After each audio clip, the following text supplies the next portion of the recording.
5 o'clock on the dot this Friday morning. I'm Ken Weaver with your top stories. Got some traffic issues need to tell you about. This is going to be in Murfreesboro, 24 westbound between Church Street and New Salem Highway.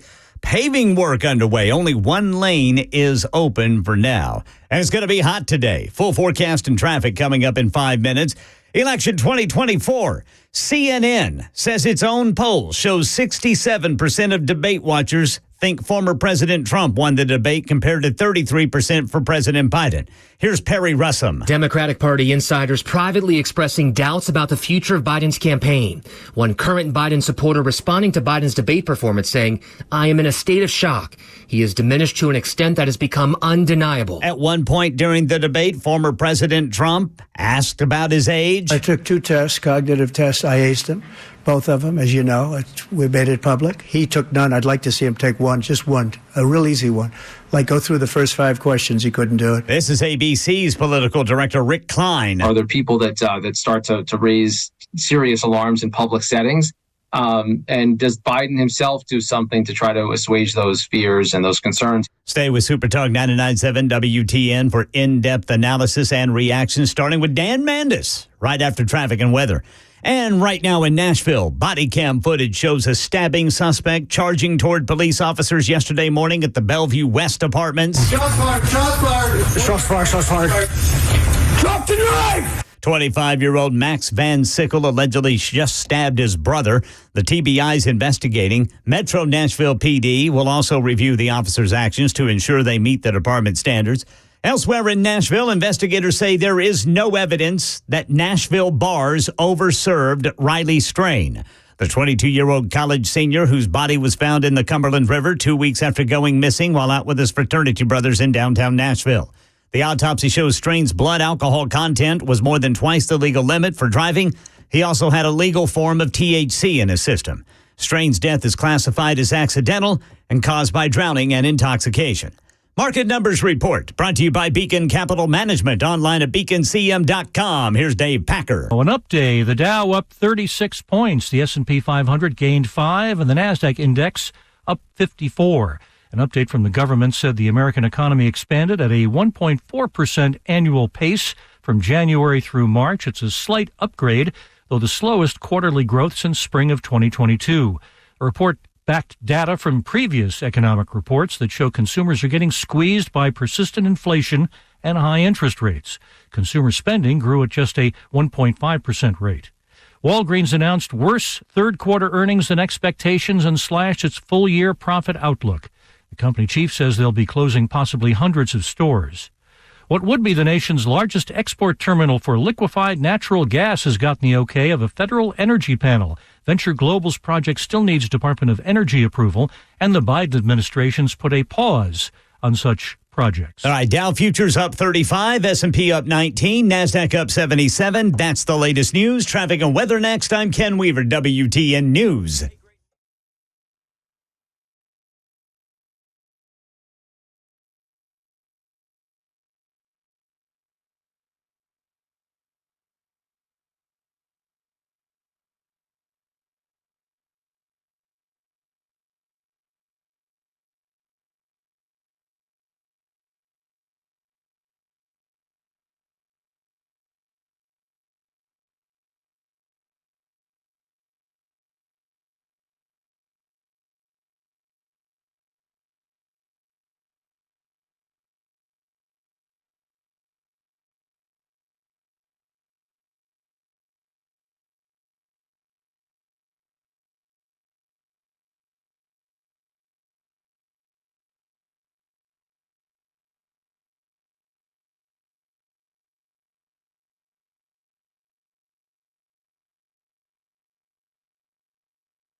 Information fueled. Opinion driven. This is Nashville's Morning News with Dan Mandis. And so, my fellow Americans, we talk news. 5:07, Nashville's Morning News on Super Talk 99.7 WTN. I got CNN on in here, guys. Yeah. And the graphic says it all. Democratic source, we are effed. They're finally telling the truth. That's the headline. We are effed. That's what the Democrats are saying. Good morning to your friends. Well, it is a post-debate Friday.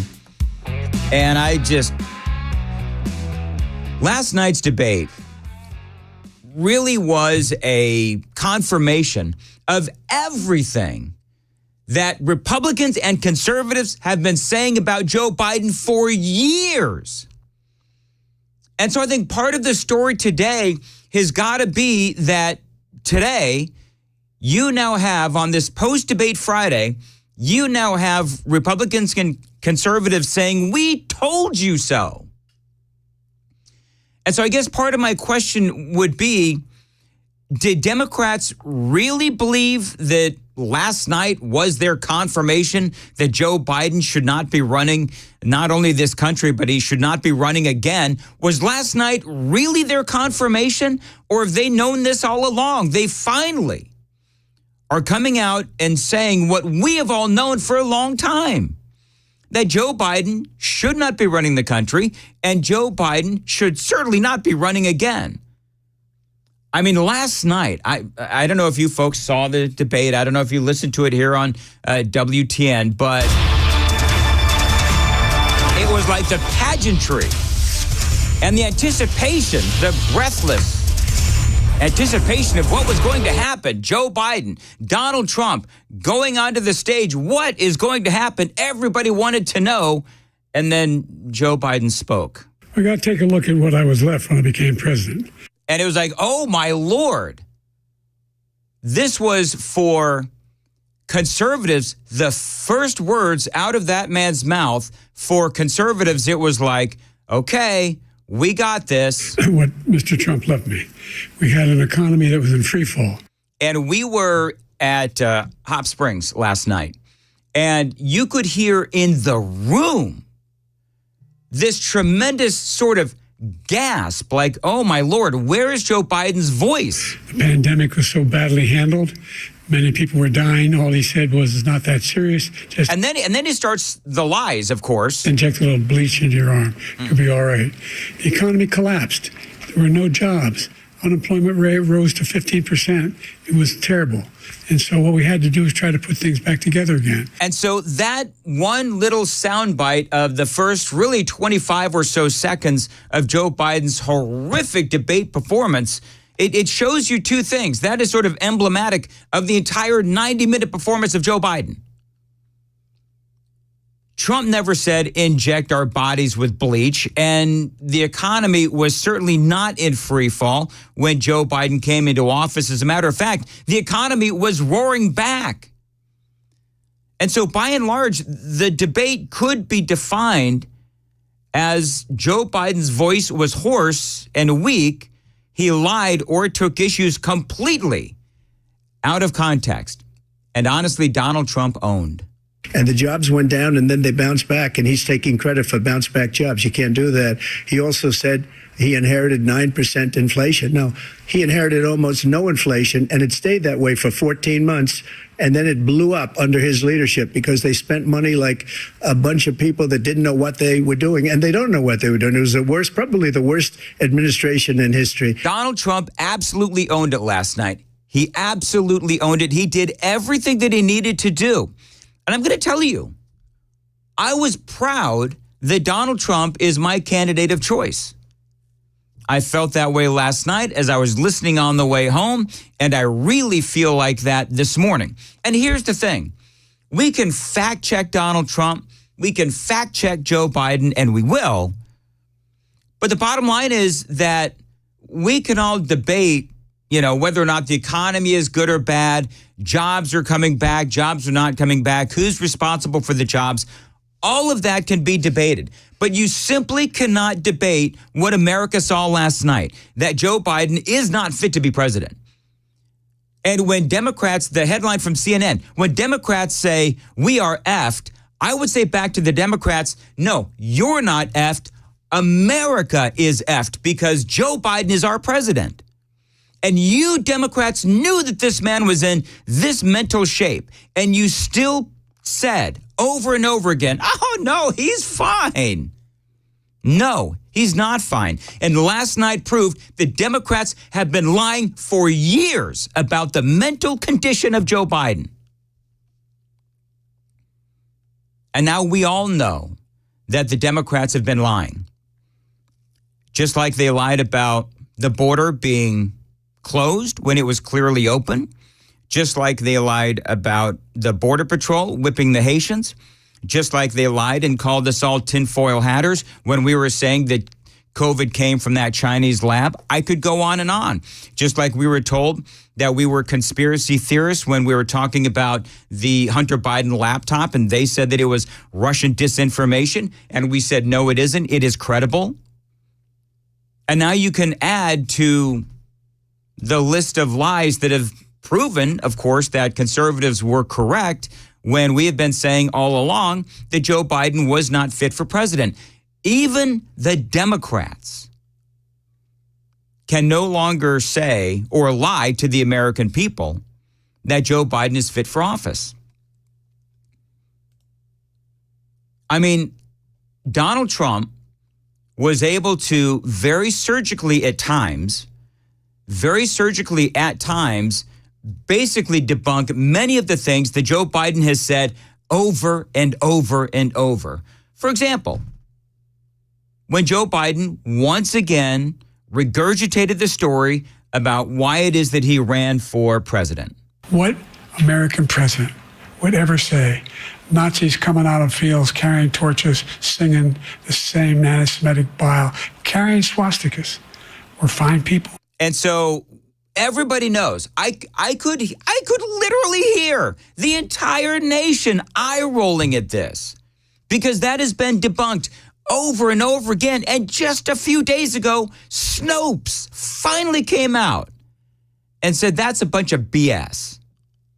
Jake, both of you know that story has been totally wiped out because when you see the sentence, it said 100% exoneration on this. So he just keeps it going. He says he ran because of Charlottesville. He didn't run because of Charlottesville. He ran because it was his last chance. He's not equipped to be president. You know it, and I know it. It's ridiculous. We have a debate. We're trying to justify his presidency. His presidency is, without question, the worst president, the worst presidency in the history of our country. We shouldn't be having a debate about it. There's nothing to debate. He made up the Charlottesville story, and you'll see it's debunked all over the place. Every reasonable anchor has debunked it. And just the other day, it came out where it was fully debunked. It's a nonsense story. He knows that. And he didn't run because of Charlottesville. He used that as an excuse to run. Exactly. The only thing that Trump was missing in that soundbite is to say Snopes. Snopes came out and debunked what Joe Biden is saying. But see, here's the thing. When your policy and your administration has been such a complete and utter train wreck, the only thing that you can do if you're Joe Biden is regurgitate the same old crap time and time again. But there is one defining soundbite from last night that I'm going to play coming up after the traffic report. One defining soundbite. I've actually tweeted it out. Follow me on @Dan Show. The moment where Donald Trump absolutely slam dunked on Joe Biden. And that is coming up next. It is 5:15. Time to check the roads on WTN.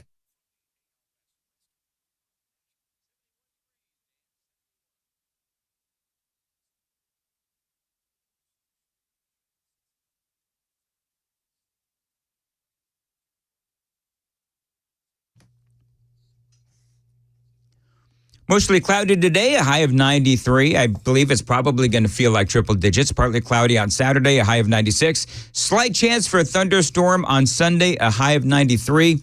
Right now, 71 degrees. It's Super Talk 99.7 WTN. The defining moment where Trump slam dunked on a weak and feeble Joe Biden was this moment. And I'm going to continue to move until we get the total ban on the total initiative relative to what we're going to do with more Border Patrol and more asylum officers.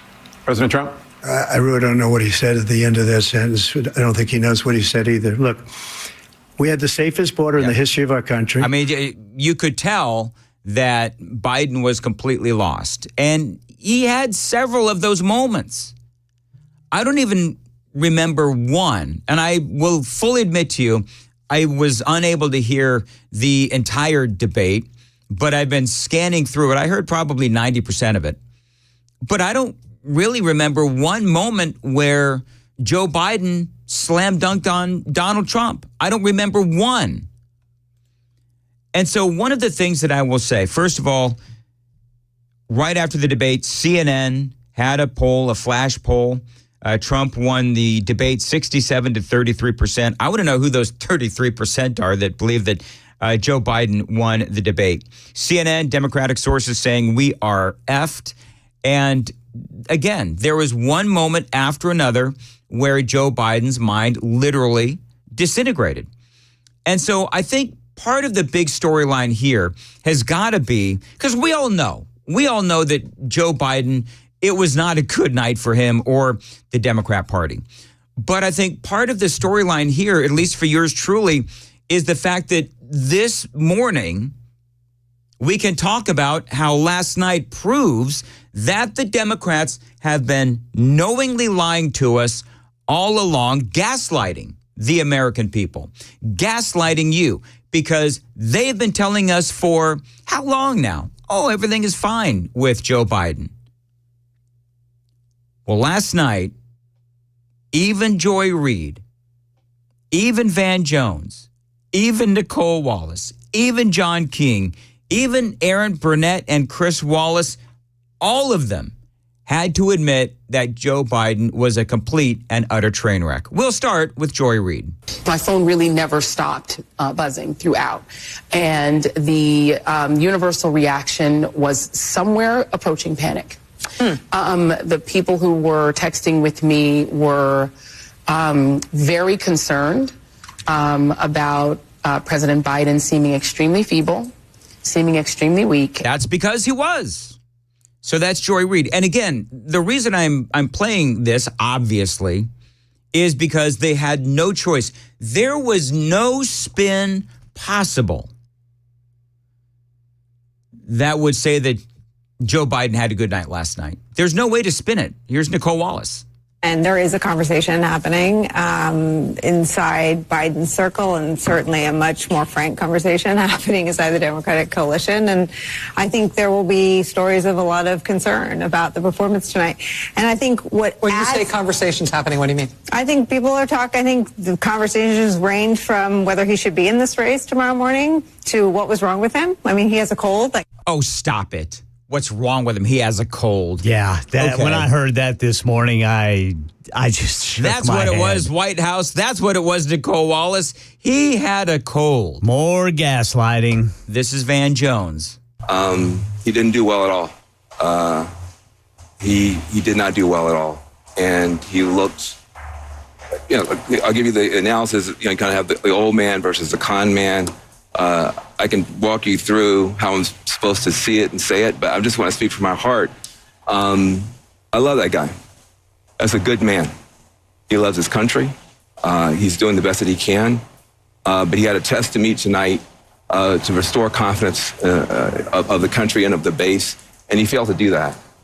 And I think there's a lot of people who are going to want to see him consider taking a different course now. We're still far from our convention. Van Jones, and remember the lead into the debate, Van Jones said if he has a bad night, if Biden has a bad night, then the Democrats have to look at other options. And so I will say this about Van Jones, is that he has been honest for the last several months about the state of Joe Biden and the state of his mind. And he is also someone who clearly I disagree with him vehemently on policy, but he's at least on occasion honest about the state of our country and the state of Joe Biden. He has been honest. And he was speaking from his heart in that soundbite. And he looked, the look on his face, it was like somebody came up and just smashed him on the side of the head with a brick. That's what Van Jones looked like last night. And you can hear it in his voice. You can hear that he knows that unless the Democrat Party does something, Donald Trump will be the next president of the United States. Oh, I've got more. I've got a lot more. And by the way, obviously, says the conservative, that would clearly be a good thing. Donald Trump, as far as, a lot of people are talking about Joe Biden's performance, and we should. But let's talk about Donald Trump's performance, because Donald Trump, he was disciplined. He was focused. And there was a point where you had Trump and Biden was getting lost. I actually tweeted this moment out. Trump was listening to Biden, and he's looking straight ahead as Biden is lost and getting wandered. And then finally, Trump looks at Biden like this is the moment where Joe Biden's mind is disintegrating. And you could see it on Trump's face. You could see as America began to realize, of course, that, and by this time, we knew that Biden was having a bad night, but that was another one of those defining moments where Biden just, again, got completely lost. Trump looking straight at the camera, realizing how lost Biden was, and Trump looks at Joe Biden like, where are you going with this? And it was I found it a very comical moment, very sad moment for Joe Biden, a crowning moment for Donald Trump. If you want to see that, you can on my Twitter feed at Dan Mandis Show at 523 on Super Talk 99.7 WTN. Got a lot more debate talk. Also, Congressman Scott Desjardins, he'll be joining us as well as a cast of others, and looking forward to hearing from you as well. I'm going to try to take calls at some point this morning as well, because I think we all understand the ramifications and the significance of what happened last night. 524 on Nashville's Morning News. Ken Weaver, what's coming up in the news? Yeah, well, we're going to let you hear one of those moments when Biden freezes up during last night's CNN presidential debate. Also previewing what the Democratic fallout will be. A Middle Tennessee school district has added a student gender identity policy. There are expanded health care options coming to Middle Tennessee, and civil rights groups lining up against that TikTok ban at 5:30 on Super Talk 99.7 WTN.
Hey, what's up, guys? This is Matt Murphy for Members Nutrition. I want to tell you about the Members Nutrition difference, and I want to encourage you to go over to the Members Nutrition website. Number one, they believe at Members Nutrition that they can sell vitamins and supplements at a lower cost point, and they're doing it every single day at membersnutrition.com. Number two, they want to make these products right here in the United States of America, not from some overseas company, and they do that every single day. I encourage you to go to membersnutrition.com. You'll get 50% off your purchase price at checkout. You don't have to put in any codes. Just go to membersnutrition.com. Once again, membersnutrition.com.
.5:30 on the dot. I'm Ken Weaver with your top stories. It's going to be hot. Full forecast and traffic coming up in 5 minutes. Well, Democratic Party insiders are privately expressing doubts about the future of President Biden's campaign.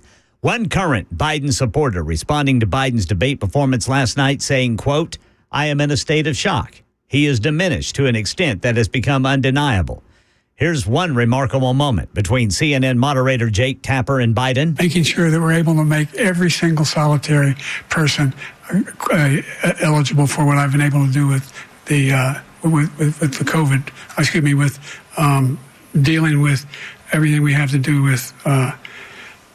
Look, if we finally beat Medicare. Thank you, President Biden. President Trump? Trump remarked, "Yes, you did, Joe." CNN says its own poll shows 67% of debate watchers thought former President Trump won the debate compared to 33% for President Biden. We've got analysis and reaction all day long, starting with Dan Mandis right after traffic and weather. Right now in Middle Tennessee, there's a new gender identity policy in the Wilson County School District. Channel 4 says the school board voted last night on a policy to let parents know when students want to go by a different name or gender at school. Handbooks for all Wilson County School District employees, from teachers and substitute teachers to bus drivers, will have to notify the school's principal, who would then contact the students' parents. And a new Middle Tennessee healthcare facility looks to fill a void in medical care and jobs. TriStar Health has been approved to bring a full-service hospital to the growing city of Spring Hill, Tennessee. The $250 million facility is expected to bring more than 3,000 jobs to the community in Williamson and Maury counties. It's set to be built on the same site as the existing TriStar Spring Hill ER on Reserve Boulevard. Spring Hill is reportedly Tennessee's largest city without a hospital. The Tennessee Health Facilities Commission approved the certificate of need for the project with a 6-2 vote. Jay Harper, WTN News. And a coalition of 13 civil liberty organizations joining together to fight a potential TikTok ban. TikTok parent company ByteDance sued the federal government after President Biden signed into law new rules that could make the app unavailable in the U.S. This coalition, which includes the Asian American Federation and Hispanic Heritage Foundation, joined TikTok in arguing the law is a violation of the First Amendment right. That's the latest news. Traffic and weather next. I'm Ken Weaver, WTN News. Thank you, Ken. Listen, friends, I hope you never have to call United Structural Systems, because that means that you don't have any issues with your foundation or your concrete. But if you do have problems, you need USS on your side. Dan Mandis here. Now, this is the company I turn to for all things foundation, concrete, and waterproofing. I just had them out this month to fix some problems at my house. Now, we saw those classic signs that we had a problem with our foundation, the dreaded cracks in my bricks. Now, other folks end up with windows and doors that stick or separating drywall. I had the cracks in my bricks. But, for me, they came out. They gave me an estimate, USS did, and the estimate I thought was fair. They came out and did the work quickly and professionally. This is why I appreciate my endorsements for USS. I'm a client and I stand by these endorsements because they really do great work at USS. They've been in the business for 30 years this month. As a matter of fact, serving customers across Middle Tennessee. We guarantee our best. Call USS, 615-488-7855, 615-488-7855. Tell them Dan Mandis told you to reach out, USSTN.com.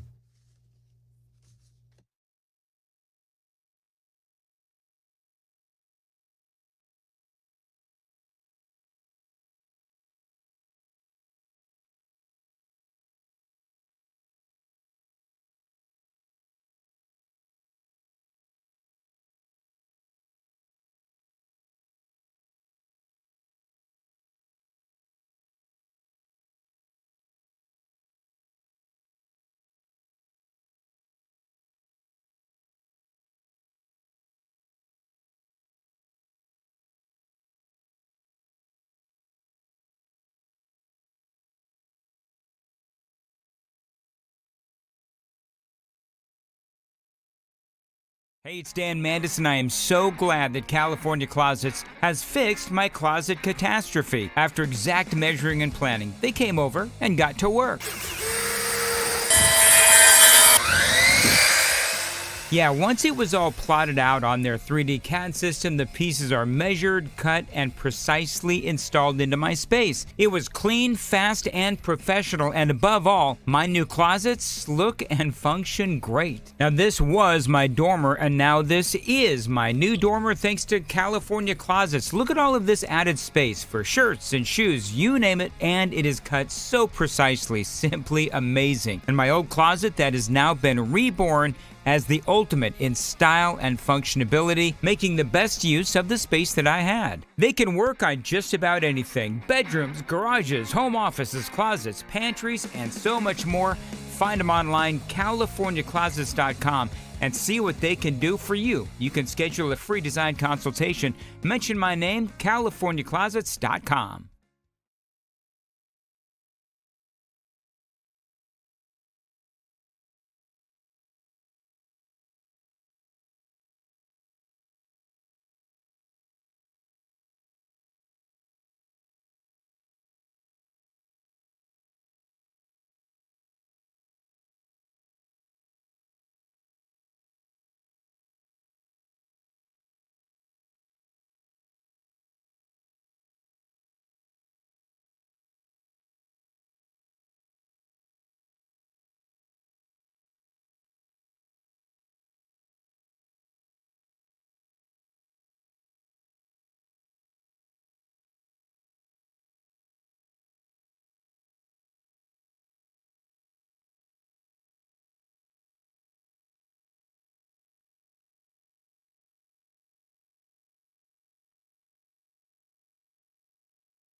.537, Nashville's Morning News on Super Talk 99.7 WTN. Time for the gang of three amigos. Johnny, Ken, good morning. I'm Dan, brought to you by My Patriot Supply.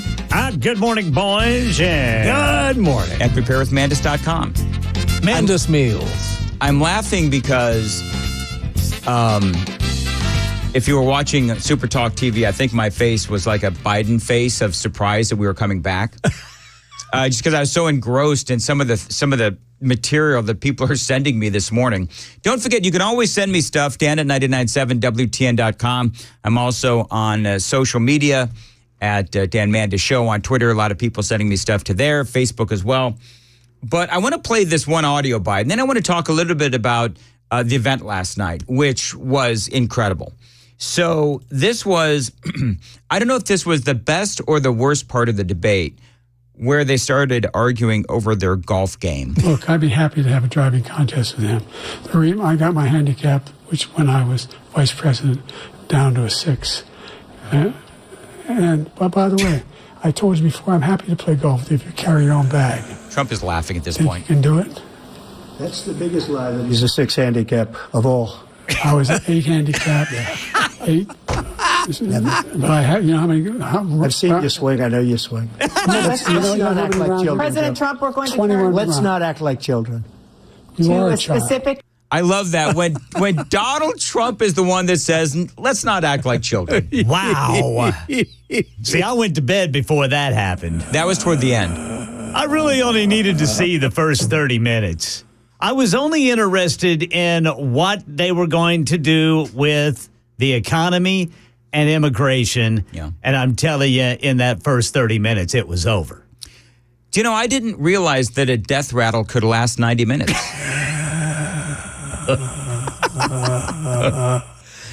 Oh, my goodness. I'm going to go and play with him. Now, I'm going to My ask... handicap's a 6, by the way.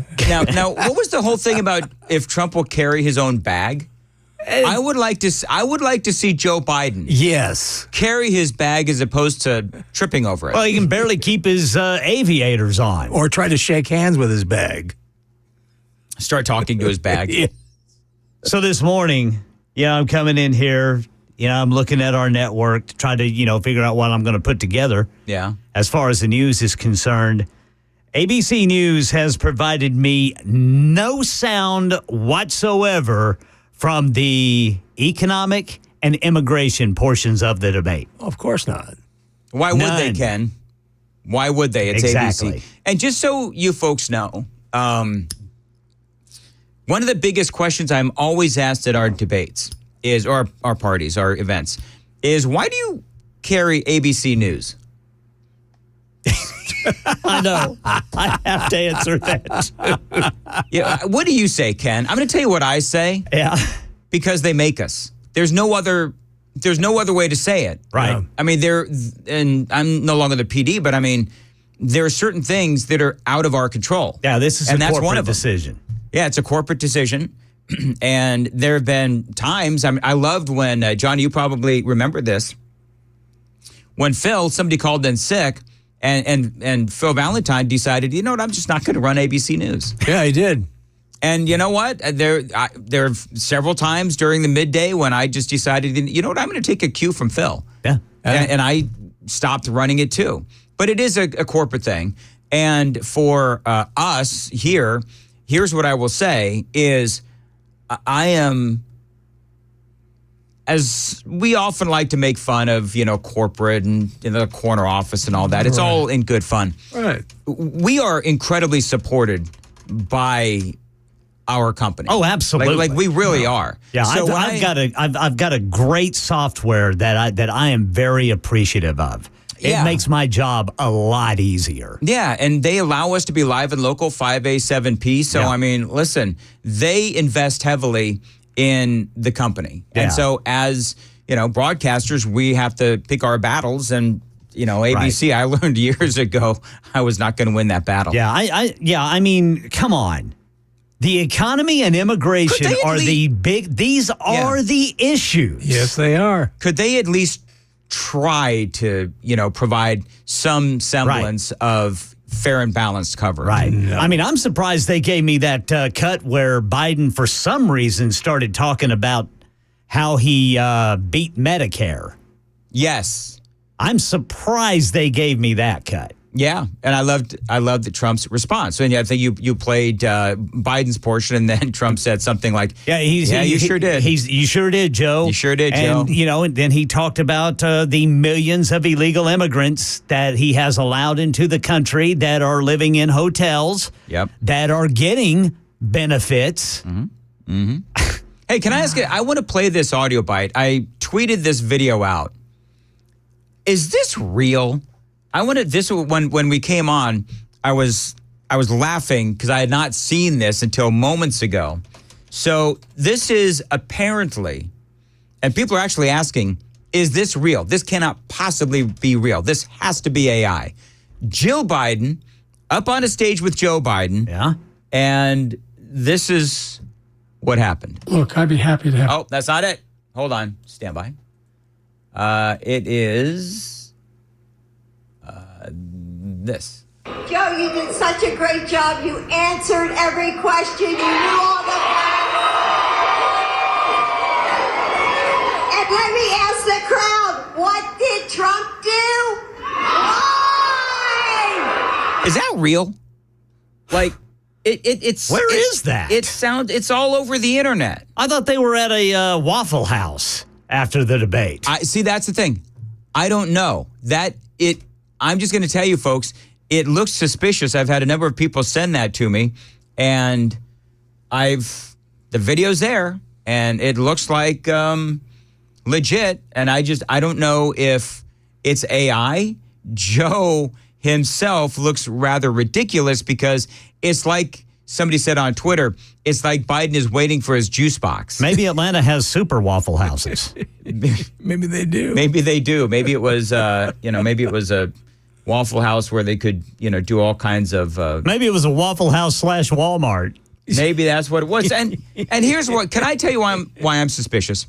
Because you also hear a bunch of kids in the background. Listen. Joe, you did such a great job. You answered every question. You knew all the facts. Right? So, you hear a bunch of kids in the background. And again, Biden, he's standing on stage and I kid you not, I tweeted this out, by the way. I tweeted out this video. Yeah. Biden, there's a look on his face like, I did it. You know what I mean? Yes. And it's like, And let me ask the crowd, what did Trump do? Why? I'm sorry. Please, somebody tell me if that's real. Biden thinks it's the day he got his CDL to be a truck driver. Yeah. I hate to say it. I'm just going to go ahead and say it. Yeah.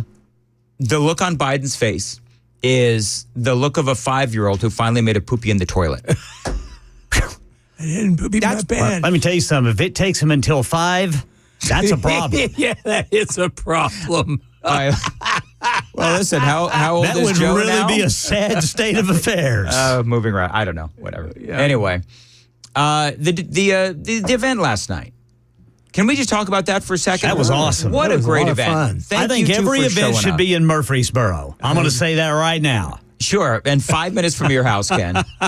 Well, so if you, I don't know if I posted, a guy named, is it Brent? Yeah. Gave me a cowboy hat. Yeah. Oh, man, those guys were the best. I walk in, and Brent, first dude that I see. Yeah. Now, the last time we had an event, Brent also shows up, and he's asking me, and he's very gregarious. I love this guy. And he's a real cowboy, by the way. He is a real cowboy. The real deal. So he starts in the last event. He's asking me if I have a cowboy hat, I should have a cowboy hat, and all this kind of stuff. And I didn't know what to say. I don't have a cowboy hat, man. You kicked a few rocks. Yeah, well. So I'm walking in. He literally has a white cowboy hat and sticks it on my head. Yes, sir. Hey, buddy, how you doing? Yeah. Here, put this on. Yeah, that's what he did, Johnny. Exactly. I think I was with you when I was walking in. Yeah. And so I'm just going to tell you, I felt really silly in the cowboy hat because I don't know. I'm not a cowboy. Then by the end of the night, though, I got used to it and I started thinking about Spurs. And then chaps. And then chaps. And, I was ready to go out and ride a horse. But I will... What? Rustle up some doggies. Just get your big old belt buckle that says Dan the Man on it, brother Dan. I've heard about those cowgirls. Anyway, so, and we had Brian, Chris, and Matt all said that I looked rather fetching in my cowboy hat. So I'll go ahead, and if I think I posted something. I don't remember. We had so many pictures from last night. Yeah. I think that was... And I feel like I'm saying this all the time, but that had to be one of our best events. That was a fun event. It was a fun event. Yeah. People were, and when the debate started, it was like a WWE tournament match, whatever they call them. Yeah. Because it was like every time Trump threw something down, it was like, yeah, everybody just got excited. And yes, sir. Did you guys, I don't know if you were there when the debate started. No, I had to go to bed. Yeah, we both. When Joe Biden started speaking, I think I said this in the open. When Joe Biden started speaking, the crowd was like, there was a bit of a hush. Mm-hmm. It was like, oh my gosh. This is what was going on in my head. In fact, I have Biden's first. He's always talking like this really fast? No, when Biden started. We got to take a look at what I was left when I became president. What Mr. When Trump he started did. talking. We had an economy that was in free fall. The entire room kind of hushed. And it was like, in my head, I'm thinking, this is perfect. It'll be all right. The economy collapsed. And then he starts like coughing and stuff. Unemployment and rate so, it was just, that set the tone for the whole night. Yeah. And I don't know how many people we had there last night, but it was a lot. Yeah. So that was a packed house, dude. And nice people. And there's lots of room there at Hop Springs. There was a lot of people. And Johnny, you just touched on something too. Really nice people. Oh, man. And I'm going to say one last thing. There was a guy there who, he's always given me like a hard time. But 9707. Not 9707. Yeah, that's it. And so, it's like every day this morning onslaught of just, you suck, Mandis. So I finally met 9707. Yeah. And great guy. Yeah. Yeah. Great guy. He was a great guy. And then I felt a little bad because I got a little snarky with him yesterday. and I typed a few snarky things back at him, and I think I may have said something on the air. I'm not entirely certain. And a great guy. And everybody was so nice. Everybody was so great. And every time we go to these events, there's always new people. Yeah. And that's also what I really like. Yeah. So anyway, Johnny, give me your your 30 seconds on the debate. Oh, as far as the debate or the party? Debate. Oh, the debate? I think it just shows you how dishonest the Democrat Party has been for a long time about Joe Biden. Anybody that said he's sharp behind the scenes, that they've been gaslighting you, and it's now proof, and they know it. So I think clear winner last night, obviously Donald Trump. Do you know what I would like to do? I wish we had the rights to do this. I wish I could carry Joe Scarborough live this morning. Yes. And The View this morning. I would love to hear what they have to say about all of this. Let's just take snippets because I can't stomach it all. We'll just take snippets and we'll play them Monday. Good point. I want to hear what Joy Behar has to say, man. I want to hear what Joe and Mika have to say today. Brother Dan, I need to hold my breakfast down. I understand. I understand. I wonder if Martha Raddatz is in tears. I think the entire Democrat Party is in tears. By the way, we've got Congressman Scott Desjardins. He's going to be on with us. We've got Matthew Hurt coming up as well. Jonathan Fahey is going to join us as well later on this morning, too. So a lot of people that are going to be commenting on what we saw last night. And obviously, I have an opinion or two as well. And so, one more thing that keeps coming up just real quick is I love how the mainstream is still trying to help Joe because after the headline about his lackluster performance, they want to talk about Trump's alleged falsehoods. Well, let me tell you something, mainstream. Politicians lie. Yes. And Biden lied too last night. So there you go. Well, yeah, I must have 50 audio bites in here, but somewhere in here. But it's all about Trump's falsehoods. Johnny, how much time do we have? How are we doing on time? I want to maybe play this since Ken brought it up. Well, let's go ahead and do that. CNN fact-checked Joe Biden last night.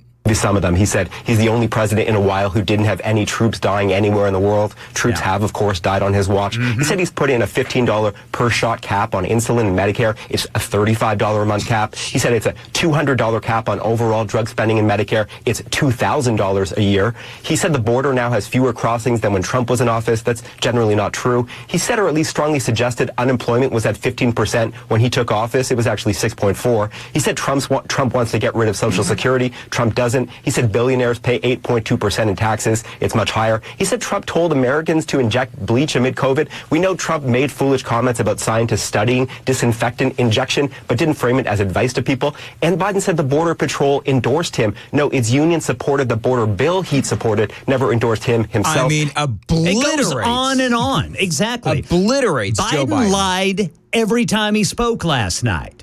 You're right. And you know what the issue is? Part of the issue is that a lot of the things that he said, they didn't even bring up Charlottesville in that. But as I told you earlier, I mean, that has been debunked even by Snopes. Yeah, and it was debunked a long time ago before Snopes did. You're absolutely right. By me and a lot of other folks. 5:54 on WTN. Ken Weaver, what's coming up in the news at 6? Well, we're going to let you hear how Joe Biden killed Medicare. And investigators say there is no evidence that Riley Strain was overserved by Nashville bars. And then the Money News at 6 on Super Talk 99.7 WTN.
6 o'clock on the dot. I'm Ken Weaver with your top stories. Got the full forecast and traffic in 5 minutes. Here's one of the moments from last night's CNN presidential debate that has Democratic insiders questioning the future of President Biden's re-election campaign. Making sure that we're able to make every single solitary person eligible for what I've been able to do with the COVID. With dealing with everything we have to do with. Look, if we finally beat Medicare. Thank you, President Biden. President Trump. Perry Russum with our team coverage. Democratic Party insiders privately expressing doubts about the future of Biden's campaign. One current Biden supporter responding to Biden's debate performance saying, "I am in a state of shock. He has diminished to an extent that has become undeniable." CNN says its own poll shows 67% of debate watchers thought former President Trump won the debate compared to 33% for President Biden. Stay with Super Talk 99.7 WTN for in-depth analysis and reaction, starting with Dan Mandis right after traffic and weather. Right now in Nashville, body cam footage shows a stabbing suspect charging toward police officers yesterday morning at the Bellevue West Apartments. Shots fired! Shots fired! Shots fired! Shots fired!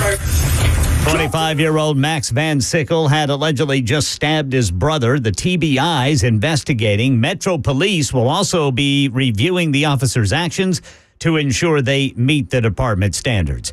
Elsewhere in Nashville, investigators say there is no evidence of Nashville bars over-serving Riley Strain, the 22-year-old college senior whose body was found in the Cumberland River 2 weeks after going missing while out with a night on the town with his fraternity in downtown Nashville.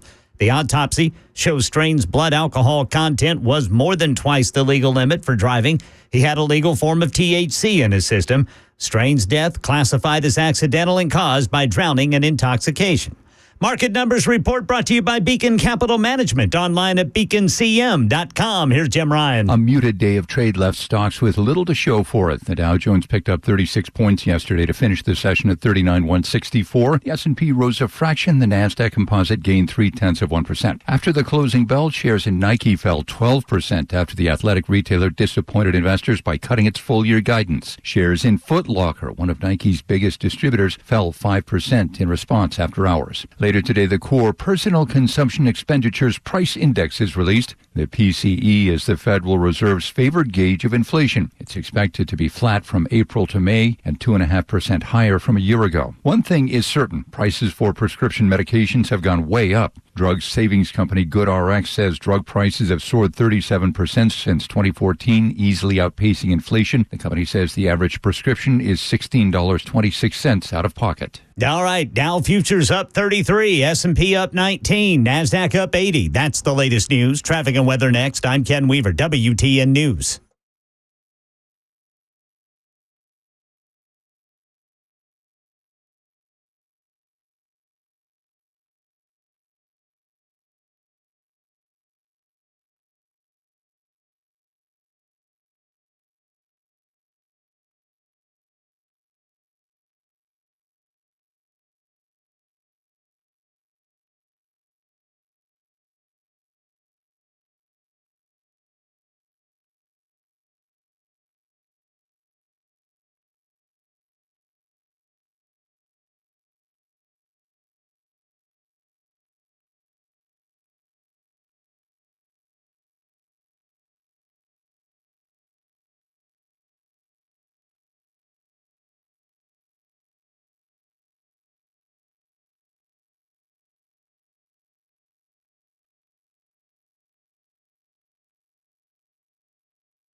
Information fueled, opinion driven. This is Nashville's Morning News with Dan Mandis. And so, my fellow Americans, we talk news. 6:07, Nashville's Morning News on Super Talk 99.7 WTN. Thanks for joining us.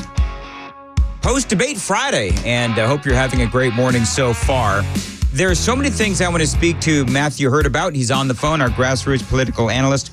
Matthew, always great to have you on. Let's get right to the debate. I think that, of course, everybody saw what happened last night. I spent the good part of the first hour playing audio, so everybody knows.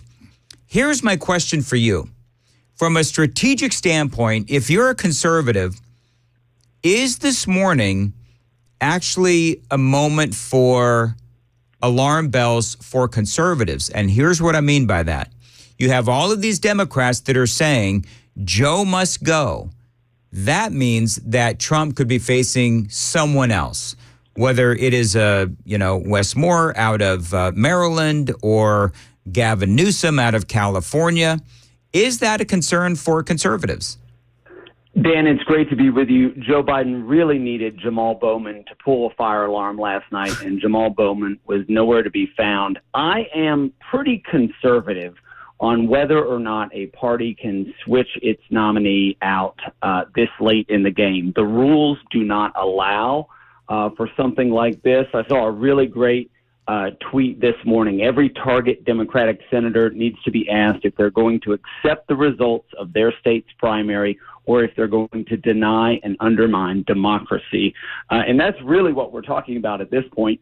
If individuals, if Democrats, if consultants, if other members of Congress who backed Joe Biden for months are now having second thoughts, these individuals are, in fact, election deniers. Yep. Democratic voters in states across the country have expressed their view, and the process in both the Republican Party and the Democratic Party make it incredibly hard for the party to change courses in the middle of this race. And so I'm still pretty conservative about it. But, of course, this was a coordinated hit job against Joe Biden on every major network. You saw pundits. You saw Claire McCaskill on MSNBC. You saw many, many others who just knifed Joe Biden in the back again and again. And it is a little concerning, but I'm still pretty conservative on this. And I don't know, even though the Democratic convention is still a month and a few days away, that this is a possibility. Well, earlier in the broadcast, I'll play it again at some point, but I had audio from Joy Reid and Nicole Wallace and Van Jones and some other folks, and they are all sounding that alarm. You talked about how, they were very brutally honest about the performance of Joe Biden. This is John King on CNN. Minutes into the debate, and it continues right now. It involves party strategists. It involves elected officials. It involves fundraisers. And they're having conversations about the president's performance, which they think was dismal, which they think will hurt other people down the party in the ticket. And they're having conversations about what they should do about it. Some of those conversations include, should we go to the White House and ask the president to step aside? Other of the conversations are about, should prominent Democrats go public with that call? Because they feel this debate was so terrible. They do say in moments in the debate later, the president got better and got his footing, but then at the end, even his closing statement was... No, he didn't. I would agree that he got stronger in voice last night, Joe Biden, but I don't feel like he got stronger in the points that he was trying to make. I mean, this is a funny headline, Matthew, from CNN. Biden struggles as Trump spews falsehoods. Well, during the Gang of Three Amigos just a few moments ago, I played you, I think it was about a 90-second fact check that CNN did on Joe Biden. So, I mean, you can say what you want about Donald Trump, but Joe Biden has been fact checked for, since the debate ended last night. Well, these Democrats and pundits and everyone that you've heard from overnight and into the morning, Joe Scarborough is on fire this morning. They have known for months and perhaps even years that Joe Biden didn't have the mental stamina and the capacity to continue to serve in public office. And it is a disservice. I feel bad for Joe Biden. It is a disservice to Joe Biden that these individuals in the media and the Democrats whose quest for power is so strong that they propped him up for so long, and only when it was clear that he could not perform. And earlier this week, you and I talked about the fact that if Joe Biden had another State of the Union evening, he would be fine. But Democrats are in panic mode because now it means they're going to lose elections. It didn't matter for the last 3 or 4 years when it was overwhelmingly evident. But now it matters because they're going to lose the election. Well, and the thing is, Matthew, and that was my opening monologue, is we have been saying, you and I and conservatives have been saying for, years, really, that Joe Biden is not all there cognitively. He's been showing clear signs of a cognitive decline. And so, and I don't know, you said that Joe Scarborough is on fire this morning. I'm going to ask you what he's saying. But, we've known for a long time. And so this is just another instance where conservatives have been saying something and we've been called either, election deniers or conspiracy theorists or whatever it is, or just flat out liars, when it turns out that we were right. You can chalk this right up there with the laptop from hell being credible to COVID may have come from a Chinese lab. Oh, and by the way, Joe Biden has cognitive decline. So I think this is just another example of the Democrats. They've been gaslighting us in America for, at least a year, but I would say a couple of years. What exactly is it that Joe Scarborough is saying? I'm going to ask you that question. I'm going to ask you to answer that question next. I got to check the roads right here on Super Talk 99.7.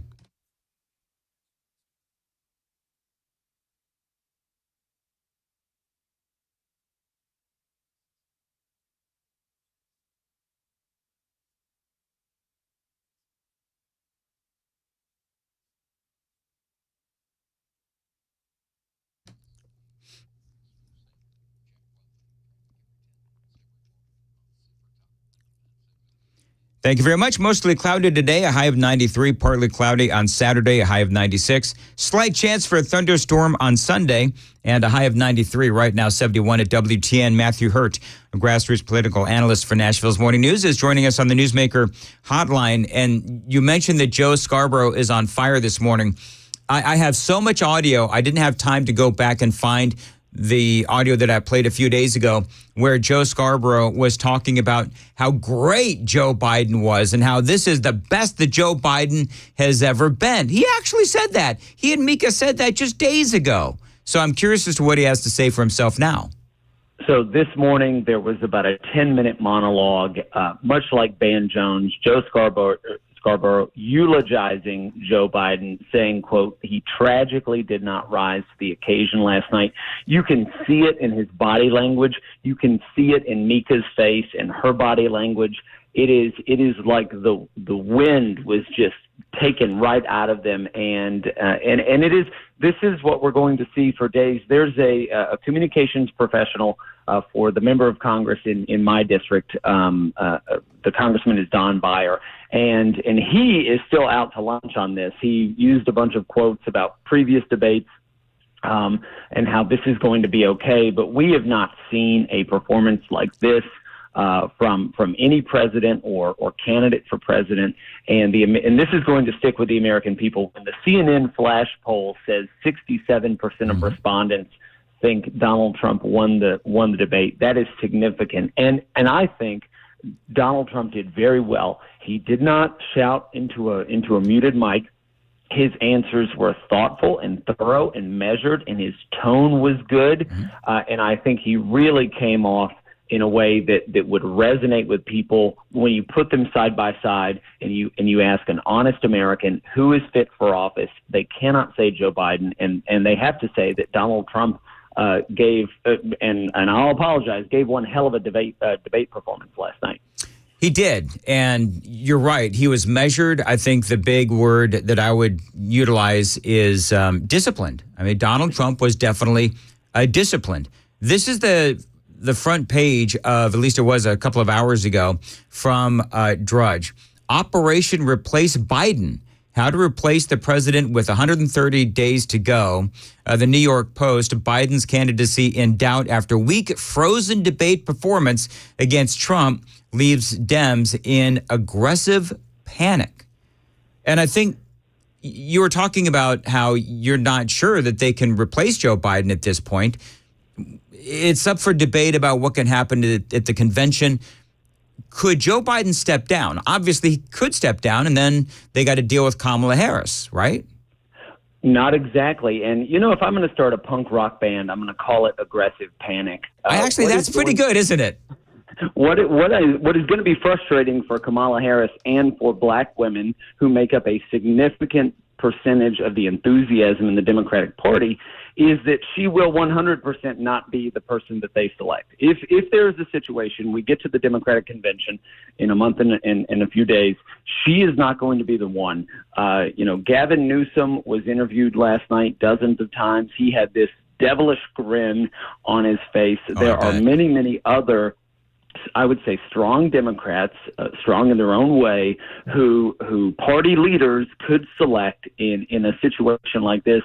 But this is not something that has happened. Millions of Americans have voted for Joe Biden, and this would be a usurpation of democracy for a party with 2,000 or 3,000 delegates to change, to basically ignore the results of dozens of primary elections, thousands and tens of thousands and millions of votes cast, and say, no, the Democratic Party, the base does not get to select. These party leaders get to select, and I think that will cause an even more significant backlash. Yeah, that's a great point. And Gavin Newsom himself has been saying for a year now, Joe Biden's fine. Joe Biden's today is as good as he was 30 years ago. Gavin Newsom has been saying that. So clearly he has been involved in, the Democrats always like to accuse Donald Trump of the big lie, right? The election was stolen. Well, I could say that the Democrats peddling Joe Biden as mentally competent is an even bigger lie because he is the president of the United States. And last night they were exposed. Not only Joe Biden was exposed, the Democrats were exposed for all of the lies that they have been telling, from Cringe Jean-Pierre to Jen Psaki to all of the Democrats, rank and file, the media as well.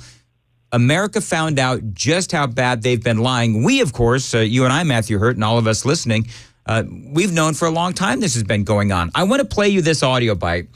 I was trying to figure out if this was actually real. This was last night, apparently post-debate. This is Jill Biden and Joe Biden. Joe, you did such a great job. You answered every question. You knew all the facts. And let me ask the crowd, what did Trump do? Why? What in the world, Matthew Hurt? What is that? I mean, and Joe, I don't know if you've seen the actual video. I tweeted it out. Joe looks like a little kid who's waiting to get his juice box. The point you make about the little kid is what's even more heartbreaking. I'm in a chat group with some friends, several of whom have had parents who've had dementia and Alzheimer's, and they say that's the face they saw in their father. That's the face they saw in their mother. But to your point about, Gavin Newsom boosting Joe Biden for months and months, any Democrat who has said that, who then in a hypothetical situation gets switched out with Joe Biden, is going to say, the Democratic Party needed me, my country needed me, and you're going to see that tone change again in a hypothetical situation where they take Joe Biden off the top of the ticket. You also have to consider which states have already required their candidates to file the necessary paperwork or the filing fee or the petitions to get them on the ballot. Is the Democratic Party going to be able to switch out candidates if some states' deadline has already passed? So there's a lot of legal and bureaucratic hurdles. Yep. And it also is a really bad look for the Democratic Party to say 2,000 or 3,000 delegates get to pick, not the millions of Democratic primary voters. And that's a great point, and we'll leave it there. Matthew Hurt, as always, appreciate your time and your analysis. Spot on, as always. How can folks find you on Twitter? You can find me on Twitter at Matthew Hurt, MattheWHurtt. All right. Thank you very much. 622, Nashville's Morning News on Super Talk 99.7 WTN. So much to talk about. Want to tell you about my friends at Moon Valley Nurseries. Listen, if you want a summer without limits, Think about unlimited shade and unlimited privacy with Moon Valley Nurseries. Now, if you'd like more privacy in your backyard, Moon Valley Nurseries is planting all summer long. Their privacy-geared trees and hedges can give you the privacy you want this summer and keep your backyard shady as well. Summer's more fun with privacy and shade. Check out how to make that happen at moonvalleynurseries.com. Now, these are trees that will thrive in our climate and in your backyard. So check these folks out today. moonvalleynurseries.com. Their packages are customized for your backyard and your budget. Check them out today, moonvalleynurseries.com.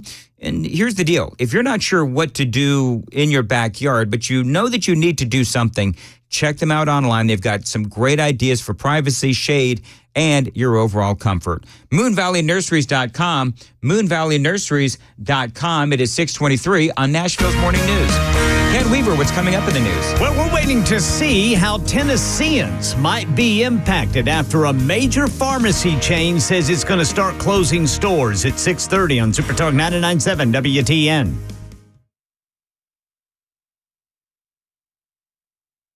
The guaranteed offer is the easiest way to sell your home. It's really simple. We bring you an all-cash offer. You close in as little as 21 days. No home inspections, no lock boxes, no open houses. Go to markspain.com to get a guaranteed offer and start packing.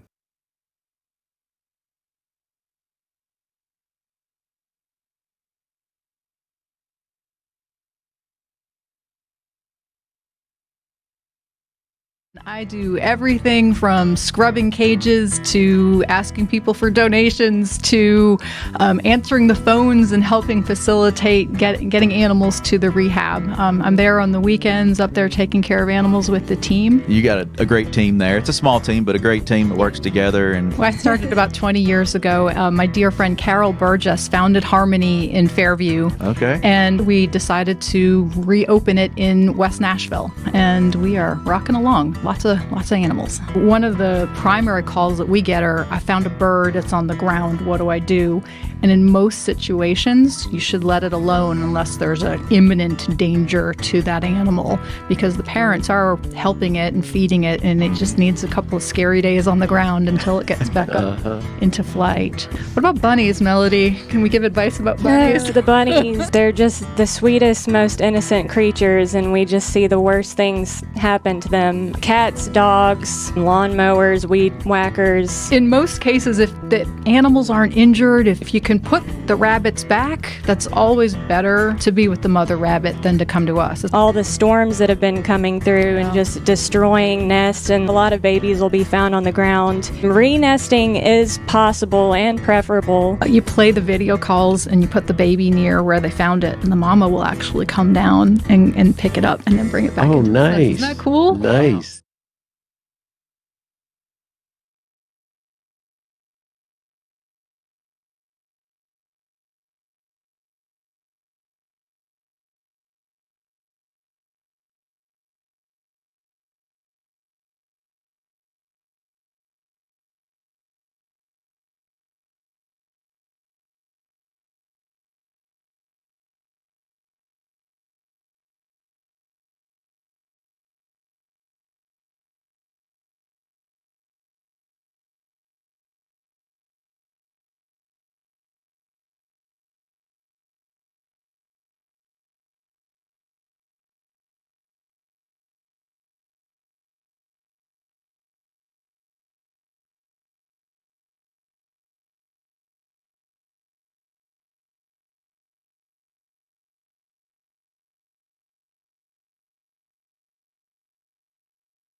628, Nashville's Morning News on Super Talk 99.7 WTN. We've got Jonathan Fahey coming up after the bottom of the hour, and I want to get his take on last night's debate. Also, I've got some audio I have not yet played that I'll play during the Jonathan Fahey interview. I'm trying to find some Joe Scarborough audio from this morning. I was speaking to Matthew Hurt just a few moments ago, and he says that Scarborough is basically eulogizing the presidency of Joe Biden. And so I'm trying to find some of that audio on Twitter. If you see it, send it to me at Dan Mandis Show on Twitter. There is just a lot to talk about. Headline from CNN, Trump advisors celebrating his debate performance. And yes, it was a very strong performance. We'll get Jonathan Fahey's opinion on that coming up after the news at about 6:36 on WTN. I want to tell you about my friends at DT McCall's. If you need furniture for your indoors, your outdoors, maybe some lawn equipment, maybe you need some kitchen appliances, whatever you need, you can find it at DT McCall's. It's going to be really hot this weekend, possible rain on Sunday. But listen, whether you're spending time indoors or outdoors, you need comfortable furniture at a great price and terrific selection. DT McCall's is the place you want to go. Now, I bought my last oven at DT McCall's. My oven went out. I went on to dtmccalls.com. They delivered for free. They hauled away the old one. I found the oven that I wanted, well, the one that Amy wanted, with the color that we wanted and also the style. DT McCall's does have that great selection. They've been in Middle Tennessee for over 100 years. They've lasted so long because of that customer service and great quality of products. They've got 5 locations across Middle Tennessee, no doubt one near you. Carthage, Franklin, Cookeville, Lafayette, Lebanon, always online, dtmccalls.com.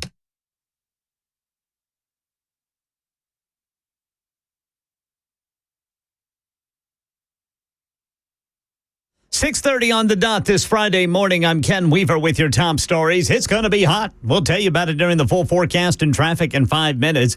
California Governor Gavin Newsom's take on the CNN presidential debate last night. I know Joe Biden. I know what he's accomplished in the last 3.5 years. I know what he's capable of, and I know his vision, and I have no trepidation. Yeah, well, CNN says its own poll shows 67% of debate watchers thought former President Trump won the debate, compared to 33% for President Biden. It's such a clear contrast. President Trump brings strength, brings vision, is focused on working on behalf of the American people. Joe Biden can't even get through the debate. That's Republican Congresswoman Elise Stefanik of New York speaking to reporters last night in Atlanta, where the debate was held. Stay with Super Talk 99.7 WTN for in-depth analysis and reaction all day, starting with Dan Mandis right after traffic and weather here. Right now in Middle Tennessee, there's a new gender identity policy in the Wilson County School District. Channel 4 says the school board voted last night on a policy to let parents know when students want to go by a different name or gender when they say something like that at school. Handbooks for all Wilson County School District employees was approved. This is for teachers, substitute teachers, and bus drivers to notify the school's principal, who would then contact the students' parents. And we're waiting to see how Tennesseans might be impacted after a major pharmacy chain announced it's going to start closing stores. Walgreens on Thursday announced plans to close a significant number of underperforming stores across the U.S. due to ongoing challenges with its profitability and declining margins. While Walgreens didn't specify how many of its more than 8,700 stores will be affected, CEO Tim Wentworth told the Wall Street Journal that a meaningful percent of the underperforming locations would shut down. Walgreens blaming many of the closures on a challenging retail environment and higher shrink levels, which is the loss of inventory from things such as theft. Jay Harper, WTN News. Data company Scrape Hero says there are 266 Walgreens pharmacies across Tennessee. And that's the latest news. Traffic and weather next. I'm Ken Weaver, WTN News. Thank you, Ken. 6:33 on WTN, the Glock store. Now, this is where I buy all my guns and my performance parts as well. And by the way, thank you to the Glock store for sponsoring our great event last night in Murfreesboro. Listen, if you haven't been to the Glock store, you really need to go, especially if you have any interest whatsoever in the Glock brand. Now, there's a reason why it is called the Glock store. If it has anything to do with Glocks, anything at all, you can bet that it's on the shelves at the Glock store. And if it's not there, it's going to be there very soon because it's probably back in the warehouse. They get all the latest stuff regarding Glocks at the Glock store. And when it comes to performance parts for my own Glock, I always go to the source, the Glock store, where my performance parts are installed for free. While I wait, they're going to do the same thing for you. And of course, they have those incredible, incomparable Shoot 270 indoor shooting ranges. No lane range nonsense at the Glock store. No, just you and the instructor in a private shooting room. This is where I've done all of my training. It's where I've bought my guns as well. That's the Glock store on Air Lane Drive, just off Elm Hill Pike at Briley Parkway. Find them online. It is glockstore.com. Just minutes from the airport and worth the drive from anywhere.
Hey, what's up, guys? This is Matt Murphy for Members Nutrition. I want to tell you about the Members Nutrition difference, and I want to encourage you to go over to the Members Nutrition website. Number one, they believe at Members Nutrition that they can sell vitamins and supplements at a lower cost point, and they're doing it every single day at membersnutrition.com. Number two, they want to make these products right here in the United States of America, not from some overseas company, and they do that every single day. I encourage you to go to membersnutrition.com. You'll get 50% off your purchase price at checkout. You don't have to put in any codes. Just go to membersnutrition.com. Once again, membersnutrition.com.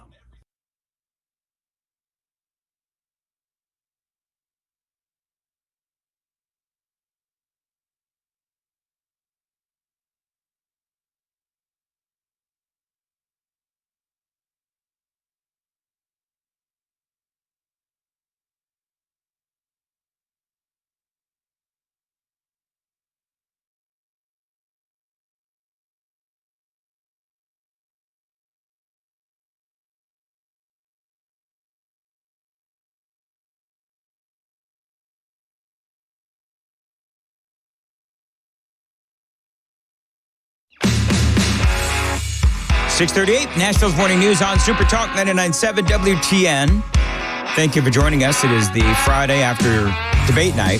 The headlines are just brutal on Joe Biden. And so in his debate performance, I want to welcome on into the program Jonathan Fahey. He does legal and political analysis for us here on Nashville's Morning News. Jonathan, great to have you on. And Jonathan, real quick, I want to get your response. Ken Weaver played an audio bite during the newscast. It's Gavin Newsom and his response to Joe Biden's debate performance last night. Ken, play that real quick, would you? I know Joe Biden. I know what he's accomplished in the last 3.5 years. I know what he's capable of, and I know his vision, and I have no trepidation. Wow. I mean, I would say, Jonathan, that for Americans who saw that debate performance last night, and for Gavin Newsom to continue after last night to try to gaslight the American people, I think that is, for somebody who could be at some point possibly replacing Joe Biden, I think that is a bad call because he is destroying his own credibility. Yeah, I agree. There's something particularly insidious about what's been going on here with not just Gavin Newsom, but what Democrats have been doing for, a very long time now, of just basically getting out there and lying and saying, oh, behind the scenes, he's really on top of his game and all of these things. And, Gavin Newsom probably was one of the happiest Democrats last night, thinking this door might have opened for him. But I agree with you. To shred your own credibility because it was so apparent. Like, this is one of these things, like, usually after the debate, you have this a little back and forth, and they'll be like, well, Biden was good on this and Trump was good on that.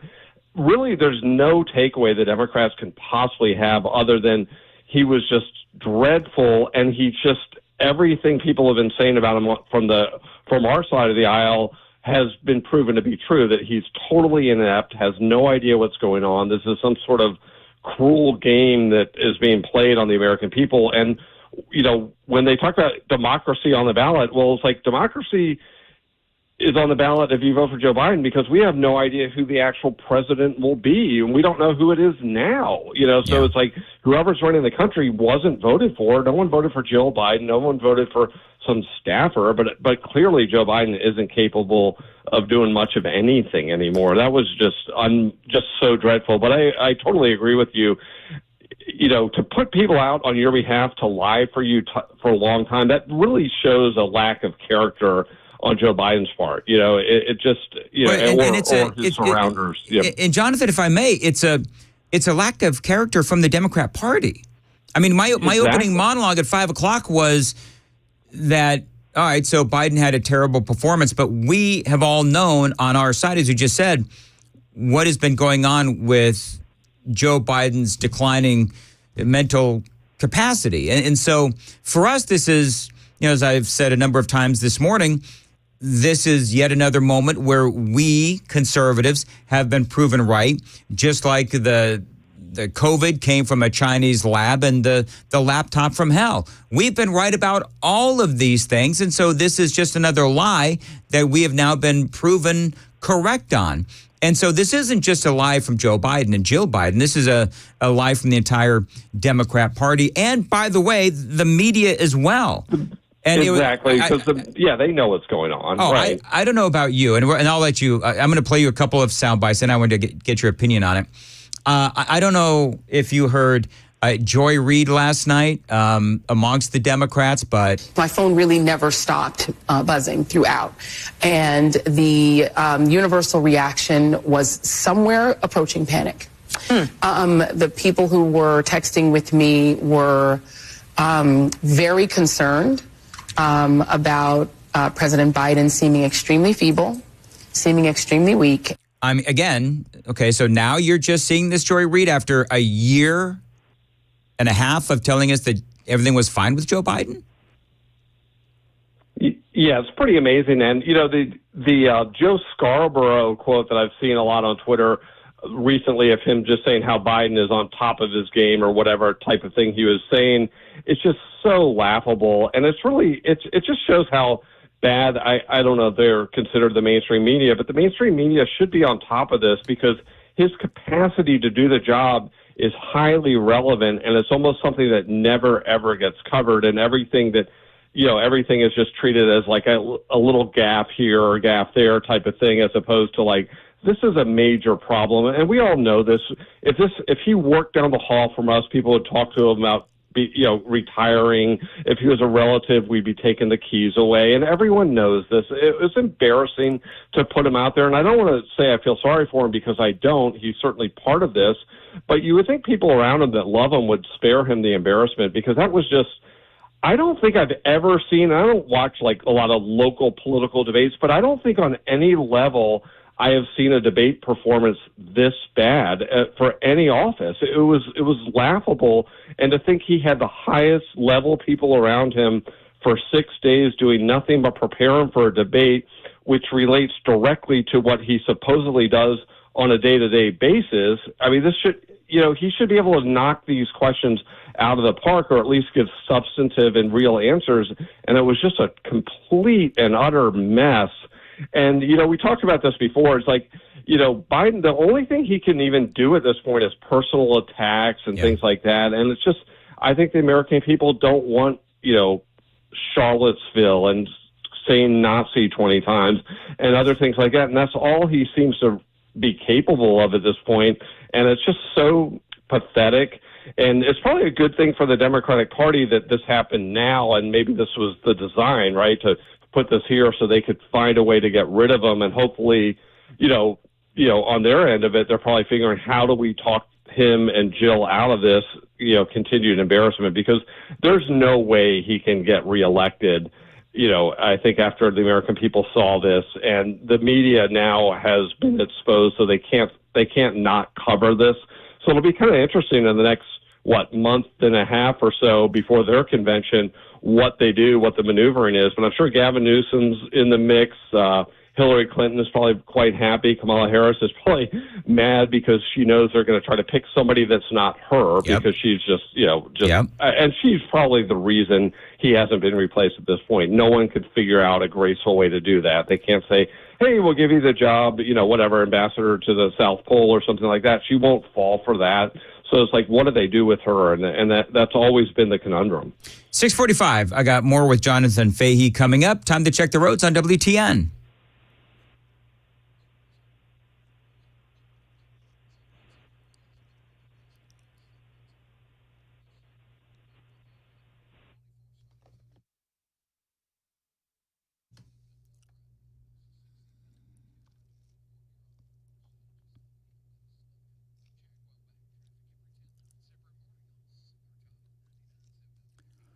Thank you very much. 6:46, mostly cloudy today, a high of 93, right now 72. Partly cloudy for your Saturday, a high of 96.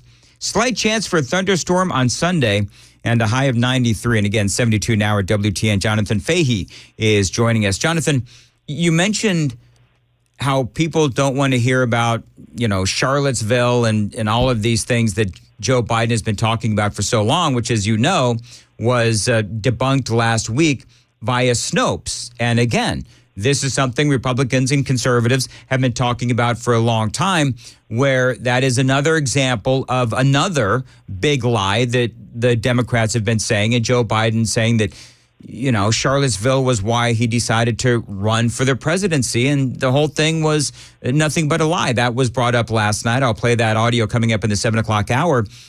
Is it possible that because Biden is so old and people who start to show cognitive decline, they know certain things that they can say repetitively, and it's all that they can remember saying, and so that's why he goes back to the same talking points over and over again, because when it comes to his actual policy, even CNN fact-checked the heck out of him after the debate.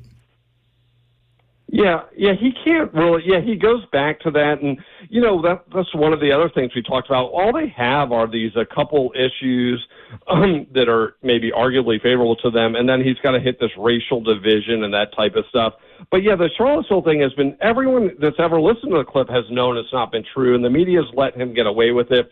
But I'm glad Trump called him out, not just on the factual, whether or not showing that the actual narrative was false, but Biden didn't run because of that. He always wanted to run for president, but he used this as a fake reason to give himself some sort of moral authority to act like he's running to save the country from these awful people, when we know he wanted to run anyway. So It's all just total and utter nonsense. But yeah, that's all he has. And he's talking about the veins popping out of the neck, and when he always does that shtick. Yeah. And it's just so tiresome. And it's like people that are paying, can barely afford groceries don't want to hear that anymore. I really think they're sick of it. It's like, talk about the American people, talk about their issues. And Trump did a great job of bringing so many things back to the border because Biden had no answer. And when he tried to talk about the bipartisan thing, that was one of the, the immigration clip was just outstanding when Trump, made that response when he was like, I don't even know what you said type of thing. Yeah. And neither do you. But it's like they have nothing. It's really sad. And the abortion issue, that should have been the Dems. That's probably their best issue as far as, not that they're not on the, righteous side of it, but certainly on the side of, they think that's a winning issue from them, and he flubbed that issue. Here's that audio bite. This was perhaps one of the defining moments of last night's debate. Making sure that we're able to make every single solitary person eligible for what I've been able to do with the with the COVID. With dealing with everything we have to do with. Look, if we finally beat Medicare. Thank you, President Biden. President Trump? Well, he's right. He did beat Medicare. He beat it to death, and he's destroying Medicare. And that was one of those moments where Biden just clearly, obviously, forgot where he was and what he was going to say. Let me, in our closing moments, Jonathan Fahey, where do the Democrats go now? You've got some debate over whether or not they could or should or will be able to legally, morally, politically replace Joe Biden. Should Joe Biden step down? 60 seconds. What do you think is going to happen next? I think they will be working on a way to replace him before the convention. I think a lot of these delegates, they have these pledged delegates, but I don't think, they're pledged delegates, but my understanding is they don't necessarily have to vote for Biden. So if Biden releases the delegates to vote for somebody else, they could have like an open convention. At least that's my best understanding. I think they have to do it soon because, as this gets farther and farther along, I think it looks worse and worse for them. And I think they're now going to be worried about down ballot races, House and Senate races. And so that's my guess. And they're hoping Joe Biden will gracefully just step away. But he hasn't seen that. And that family has nothing that indicates gracefulness in any respect, so it's just clinging to power at all costs.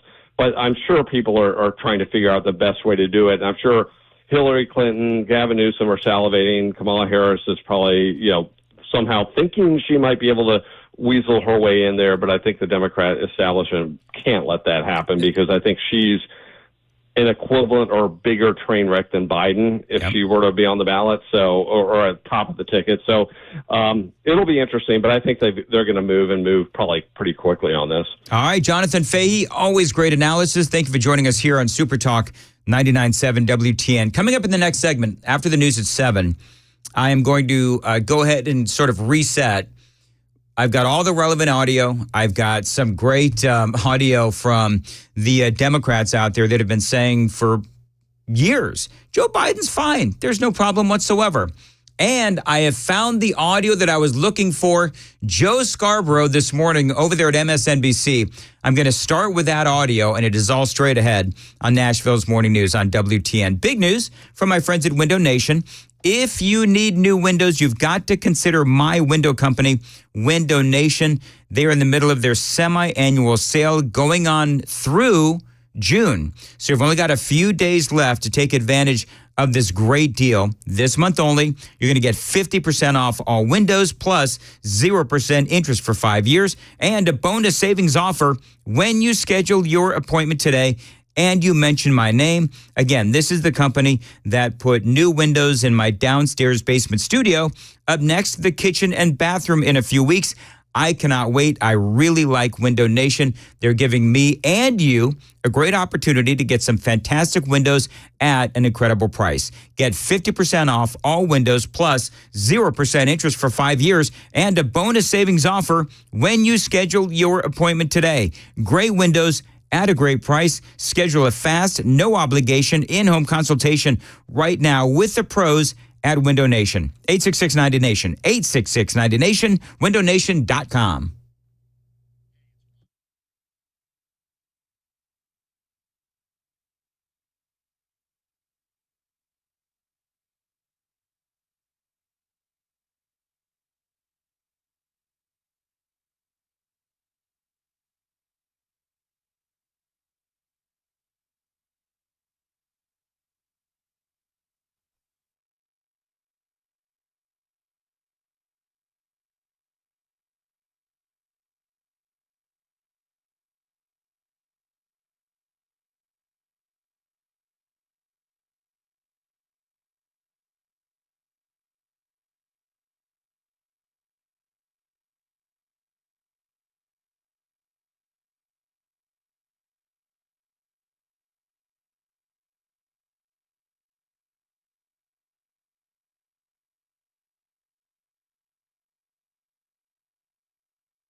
Hey, it's Dan Mandis, and I am so glad that California Closets has fixed my closet catastrophe. After exact measuring and planning, they came over and got to work.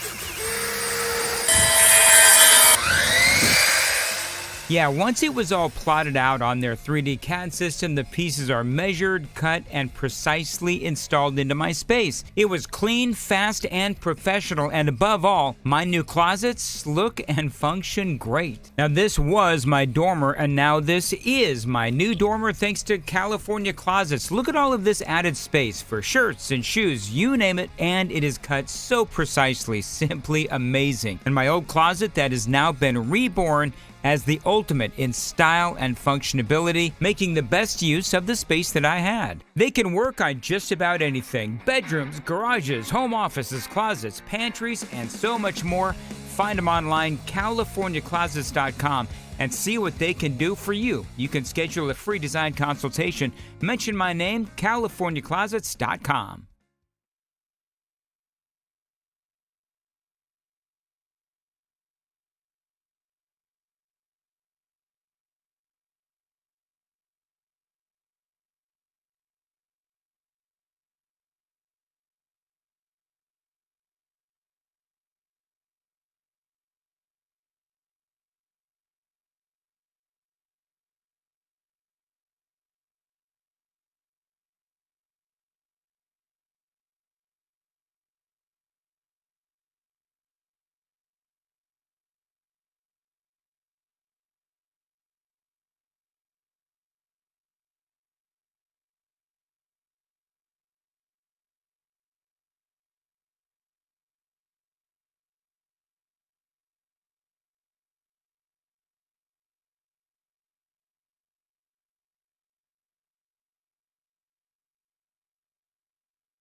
Seven o'clock on the dot. I'm Ken Weaver with your top stories this Friday morning. I'm told it's going to get hot today. Full forecast and traffic in 5 minutes. Democratic Party insiders privately expressing doubts about the future of President Biden's campaign after last night's CNN presidential debate. Here's Biden getting confused, speaking incoherently. Making sure that we're able to make every single solitary person eligible for what I've been able to do with the with the COVID, with dealing with everything we have to do with, look, if we finally beat Medicare. Thank you, President Biden. President Trump. ABC News political director Rick Klein on what happens next. Are there people that start to raise serious alarms in public settings? And does Biden himself do something to try to assuage those fears and those concerns? Well, stay with Super Talk 99.7 WTN for in-depth analysis and reaction all day, starting with Dan Mandis right after traffic and weather. And right now in Nashville, body cam footage shows the moments before a stabbing suspect died, charging toward police officers yesterday morning at the Bellevue West Apartments. Shots fired! Shots fired! Shots fired! Shots fired! 25-year-old Max Van Sickle had allegedly just stabbed his brother. The TBI investigating, Metro Police reviewing the officer's actions to ensure they meet the department standards. Elsewhere in Nashville, investigators say there's no evidence Nashville bars overserved Riley Strain, the 22-year-old college senior whose body was found in the Cumberland River. 2 weeks after going missing while out with his fraternity brothers in downtown Nashville.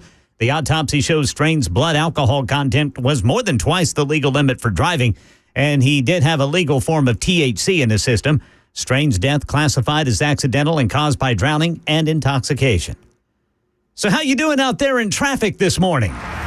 This year's global traffic scorecard put out by the transportation analytics group INREX says the nation's worst cities for congestion are New York, Chicago, and Los Angeles. But drivers all over the country are experiencing longer and more crowded commutes. 42 hours a year, which is how much we spend on average on the road, they say, more than before the pandemic, when a lot of us had ditched the daily grind and stayed at home. Mass transit ridership, the study says, is down. As Sherry Preston reporting. By the way, this report from INREX says Nashville is the 12th most traffic congested city in the nation, the 39th most congested in the world.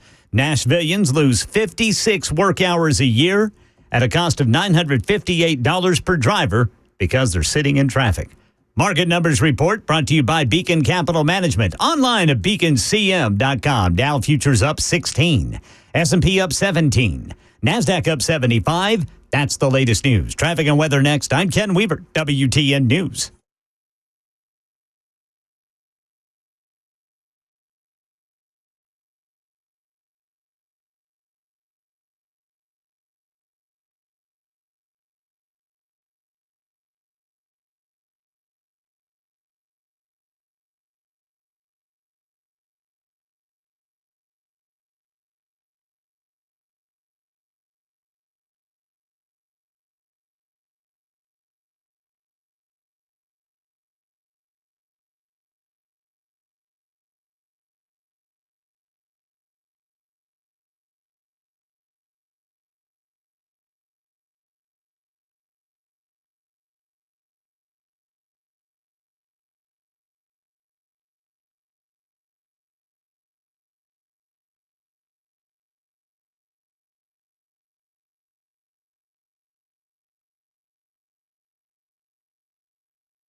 Information fueled, opinion driven. This is Nashville's Morning News with Dan Mandis. And so, my fellow Americans, we talk News. 7:06, Nashville's Morning News on Super Talk 99.7 WTN, Friday after debate night.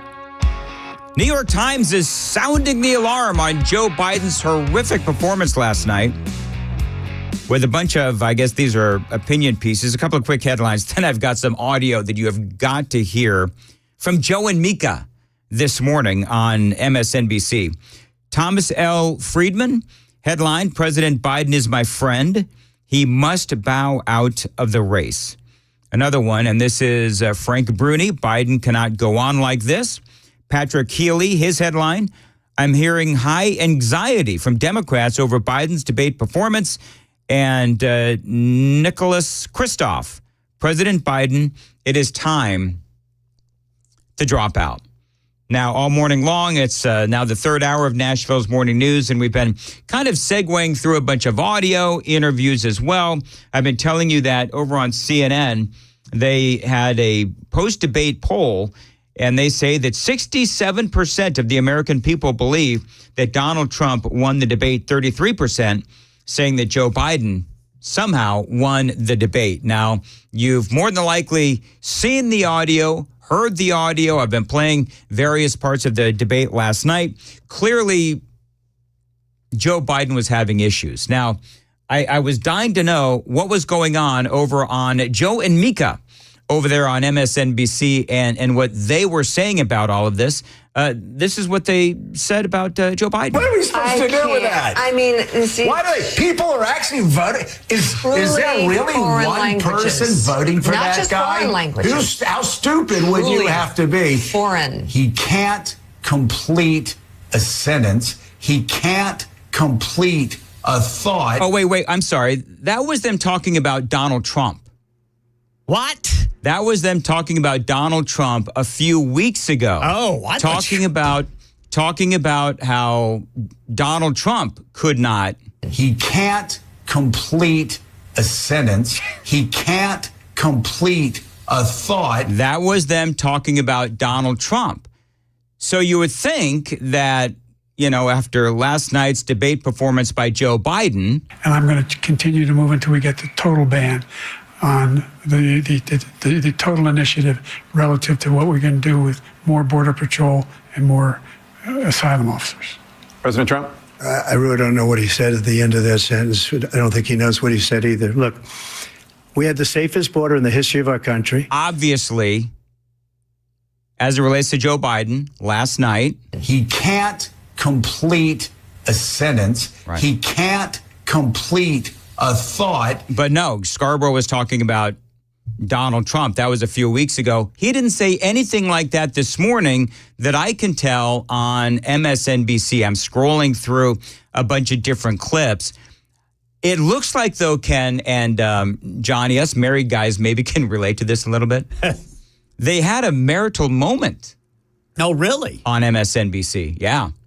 So apparently Mika was telling folks not to panic within the Democrat Party. Don't panic. Everything's going to be okay. And Joe says, well, who's panicking? So listen to how this whole thing played out. This is kind of awkward. Okay, hold on a second. That I agree with everything you said, except for the last part of it. Everybody calm down, and I'll tell you why. I mean, it's fine to not spin what happened last night, and we're not going to. But by the way, he had Mika, a terrible night. Mika, everybody's calm here. No, you're the only one raising your voice. No, Everybody is calm here. But again. Oh, man. Couch time, Joe. Yeah, Joe. Time to fluff up the little pillows. I started immediately laughing, hearing Joe and Mika start to squabble about who's panicking. And it's the, let's just immediately pull this. Let's end this. Let's find someone else. That's not what Mike said. That attitude toward this is what I am saying slow down on. Because, again, there's no spinning it. But let's be balanced. Let's, for once, show some balance in a media world that is so shrill with imbalance that we've become inured to the difference between these two candidates. So now, what's funny is this is MSNBC. There is no balance on MSNBC, like at all. And so Mika's like saying, and she's actually kind of saying the quiet part out loud, let's for once show some balance. And again, the joke is you have no balance on MSNBC. You really don't have a lot of balance on CNN. They kind of sort of give it a try, or at least they like to say that they're balanced, but they're really not. But then Scarborough he keeps needling, man. Let's put it this way. Gene Robinson, I'll go to you. Well, wait. I just have to stop you. First of all, we always show balance. We are, yeah. No, you don't. No, you don't show balance. Now, realize this is the same couple.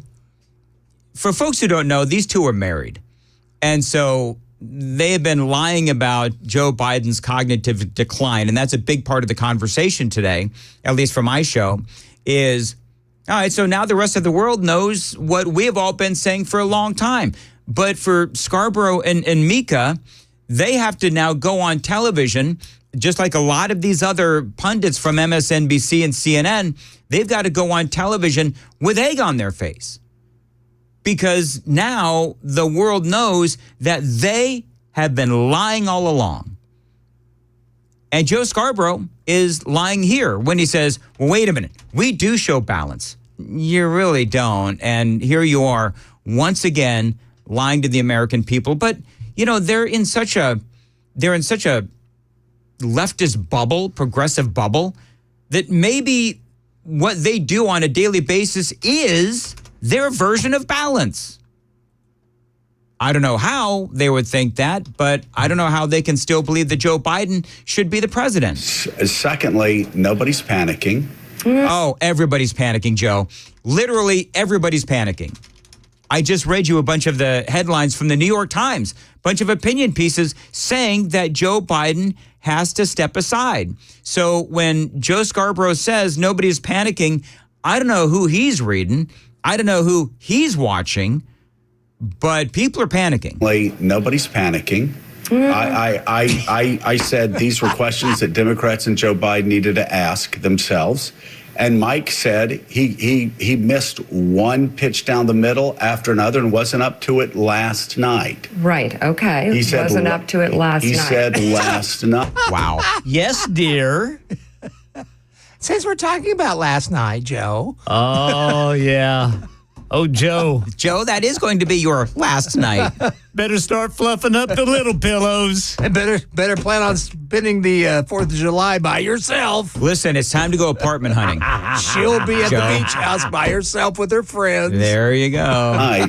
So I will say that it's not panic. I mean, it's not being panicked. To understand what's at stake and understand the window is closing very quickly. And what is he talking about? He sounds like Biden. He's talking about the move to change out the candidate. To change out Joe Biden for Wes Moore or Gavin Newsom. He's basically dog whistling. Yes. Last night did not reveal that to you and other Democrats, then it needs to be revealed pretty soon. All right, so there you go. That is Joe and Mika. Yeah. No, we're not panicking now. I hope somewhere some lower paid, irritable tech was able to roll tape on the conversation during the break. Oh, yeah. Can you imagine what that conversation was like? I imagine there are 2 separate limousines leaving. I'll tell you what. And by the way, you've got Joe Scarborough saying nobody's panicking. I've got the audio to prove that they are panicking in the Democrat circles, and that is coming up 7:15. Time to check the roads on WTN.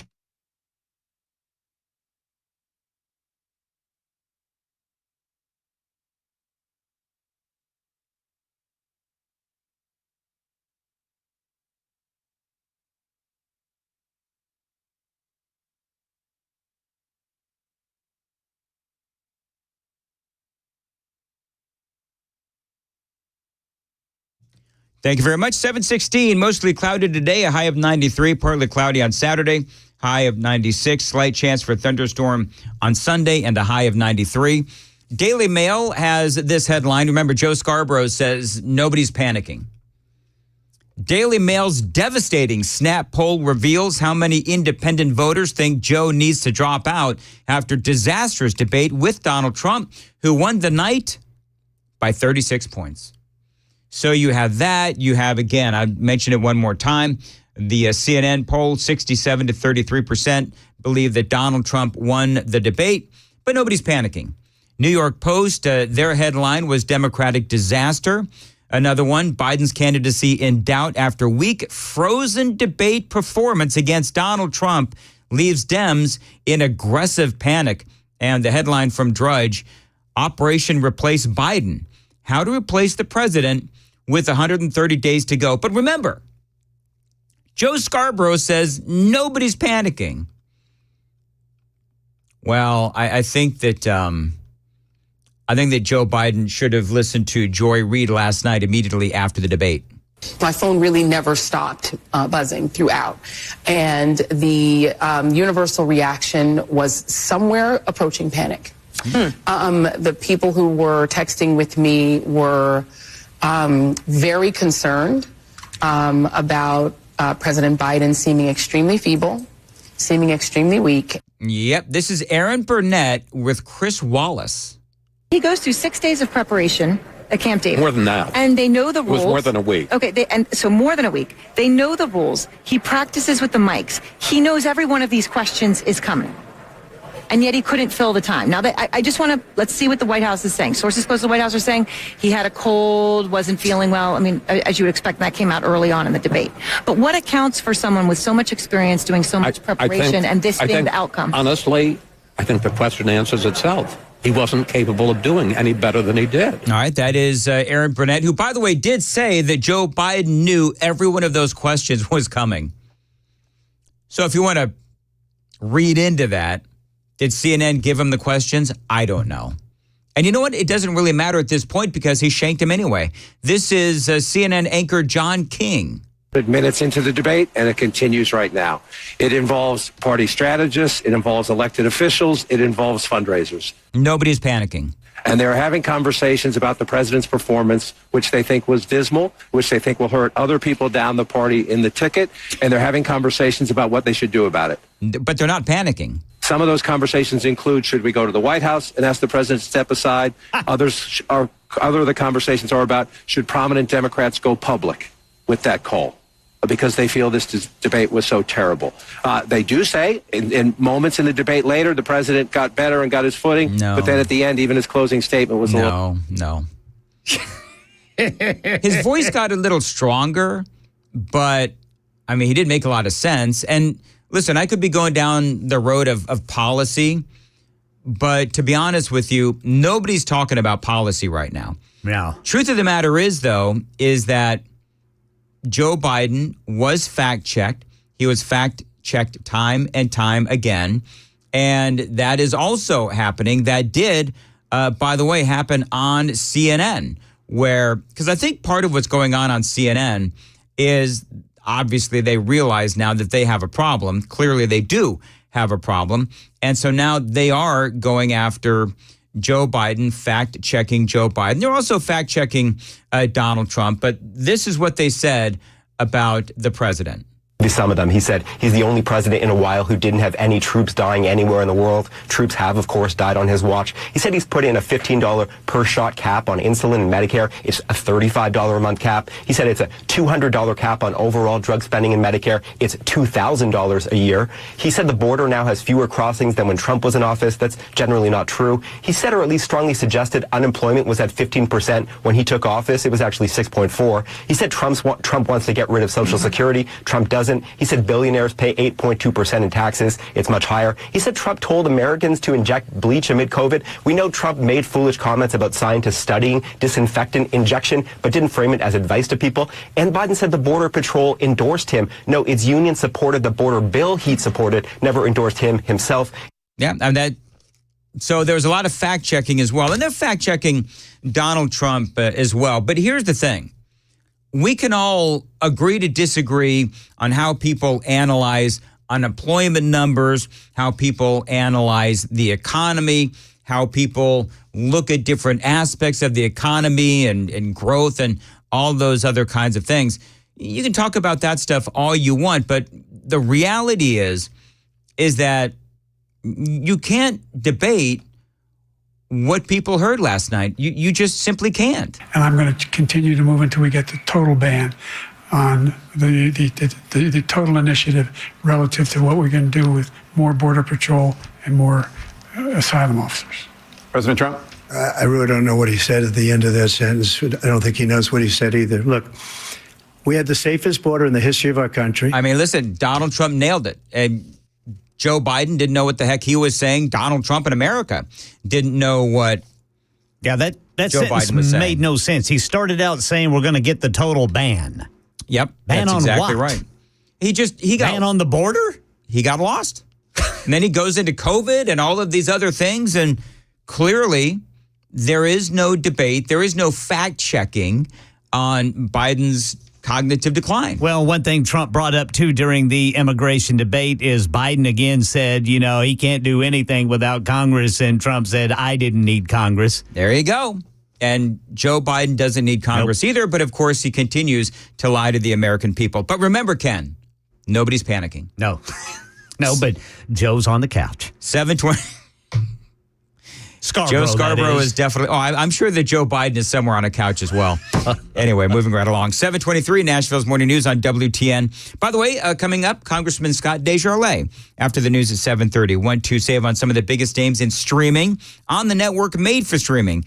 X marks the spot with Xfinity. Now through June 30th, get 150 megabit Xfinity internet for 12 months with a 1-year contract and for just $15 a month. And add the new Stream Saver that includes Peacock, Apple TV Plus, and Netflix. That's Xfinity's internet and Stream Saver for just $35 a month. All your favorites all in one place, only from Xfinity. So go ahead, binge some shows, stream some movies, and save some money all at the same time. For more watching and less spending, X marks the spot with Xfinity. Switch to Xfinity, the network made for streaming, and bring on the good stuff. Go to Xfinity.com, call 1-800-XFINITY, or visit a store today. Restrictions apply. Internet offer requires paperless billing and auto pay with stored bank account. Equipment, taxes, and fees extra. After promo, regular rates apply. Currently $56 a month. Actual speeds vary. Stream Saver requires Xfinity Internet or TV, and price is subject to change. 724 on Super Talk 99.7 WTN. Ken Weaver, what's coming up in the news? Fallout from President Biden's performance in last night's CNN presidential debate. A Middle Tennessee school district has added a student gender identity policy. We'll tell you about it at 7:30 on Super Talk 99.7 WTN.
7:30 on the dot. I'm Ken Weaver with your top stories. Got the full forecast and traffic coming up in 5 minutes. With the CNN presidential debate in the books, Democratic Party insiders are privately expressing doubts about the future of President Biden's campaign, and here's one of the reasons. Making sure that we're able to make every single solitary person eligible for what I've been able to do with the with the COVID. With dealing with everything we have to do with. Look, if we finally beat Medicare. Thank you, President Biden. President Trump? The Biden campaign responding, it was an off night, saying President Biden's the only person who has ever beaten Donald Trump and declaring he'll do it again. In-depth analysis and reaction all day, starting with Dan Mandis right after traffic and weather. And right now in Middle Tennessee, there's a new gender identity policy in the Wilson County School District. Channel 4 says the school board voted last night on a policy that lets parents know when students want to go by a different name or gender at school. Handbooks for all Wilson County School District employees will have this policy added. It's for teachers, substitute teachers, and bus drivers to notify the school's principal, who would then contact the student's parents. Meanwhile, in Oklahoma, every teacher, every classroom in the state will have a Bible in the classroom and will be teaching from the Bible in the classroom. That is Oklahoma Superintendent Ryan Walters ordering that the Bible and 10 Commandments be included in curriculum for grades 5 through 12 in Oklahoma, effective immediately. And back here in Middle Tennessee, a new healthcare facility looks to fill a void in medical care and jobs. TriStar Health has been approved to bring a full-service hospital to the growing city of Spring Hill, Tennessee. The $250 million facility is expected to bring more than 3,000 jobs to the community in Williamson and Maury counties. It's set to be built on the same site as the existing TriStar Spring Hill ER on Reserve Boulevard. Spring Hill is reportedly Tennessee's largest city without a hospital. The Tennessee Health Facilities Commission approved the certificate of need for the project with a 6-2 vote. Jay Harper, WTN News. That's the latest news, traffic, and weather next. I'm Ken Weaver, WTN News. Thank you, Ken. 7:33 on WTN. Dan Mandis here. Did you know that Mark Spain Real Estate is the #1 most reviewed real estate company in America? They've got over 11,000 five-star reviews. They are going to sell your home fast, and yes, for maximum profit. That's all part of that guaranteed offer that I've been telling you about for years. This is hassle-free selling. Mark Spain Real Estate has been helping homeowners sell their homes for nearly 30 years. As a matter of fact, they've helped over 58,000 families sell their homes, and yours could be next.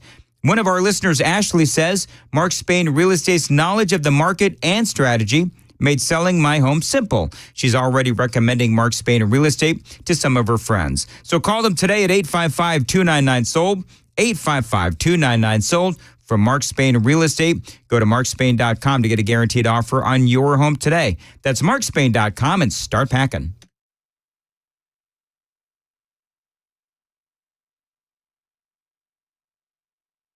Hey, it's Dan Mandis, and I am so glad that California Closets has fixed my closet catastrophe. After exact measuring and planning, they came over and got to work. Yeah, once it was all plotted out on their 3D CAD system, the pieces are measured, cut, and precisely installed into my space. It was clean, fast, and professional, and above all, my new closets look and function great. Now, this was my dormer, and now this is my new dormer thanks to California Closets. Look at all of this added space for shirts and shoes, you name it, and it is cut so precisely, simply amazing. And my old closet that has now been reborn as the ultimate in style and functionability, making the best use of the space that I had. They can work on just about anything: bedrooms, garages, home offices, closets, pantries, and so much more.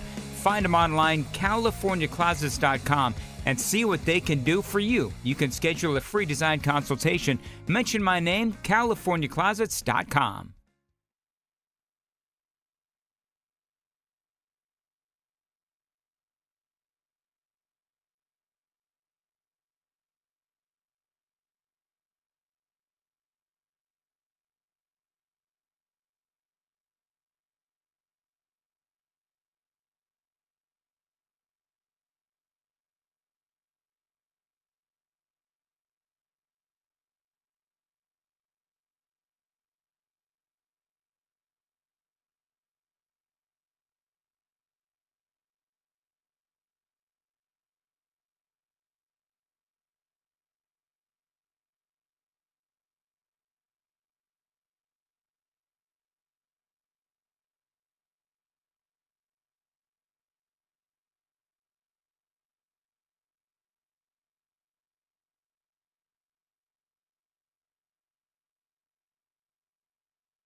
737, Nashville's Morning News on Super Talk 99.7 WTN.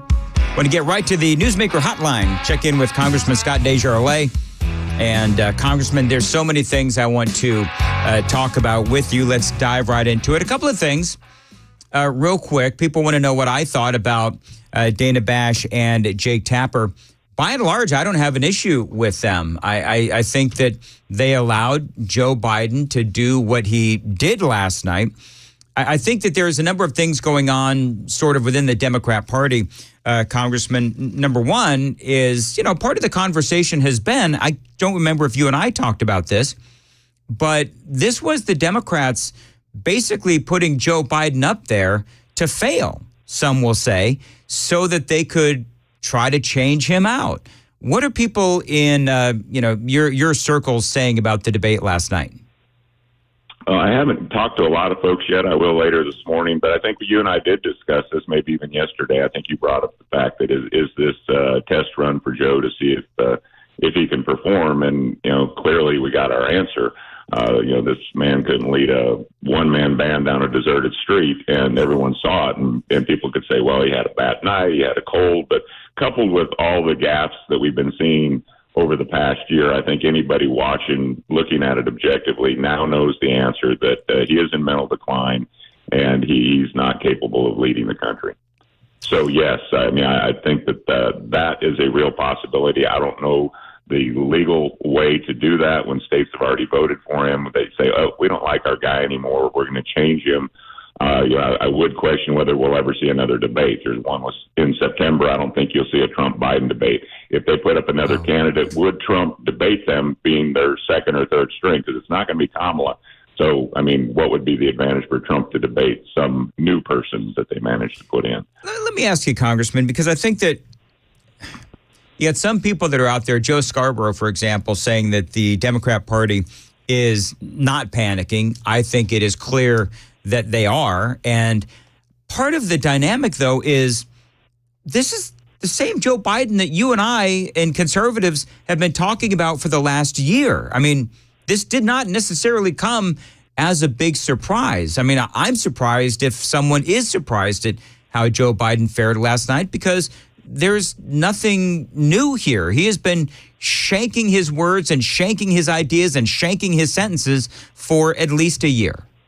Yeah, but the liberal media has been covering up. We talk about it on Super Talk. They talk about it on Fox News. So all the conservatives that are pro-Trump have been talking about it. But this is the first time that's going to force Democrats to talk about it. So I can understand the panic, because they've been misled for the past year. They said, the Republicans are calling cheap fakes and whatnot.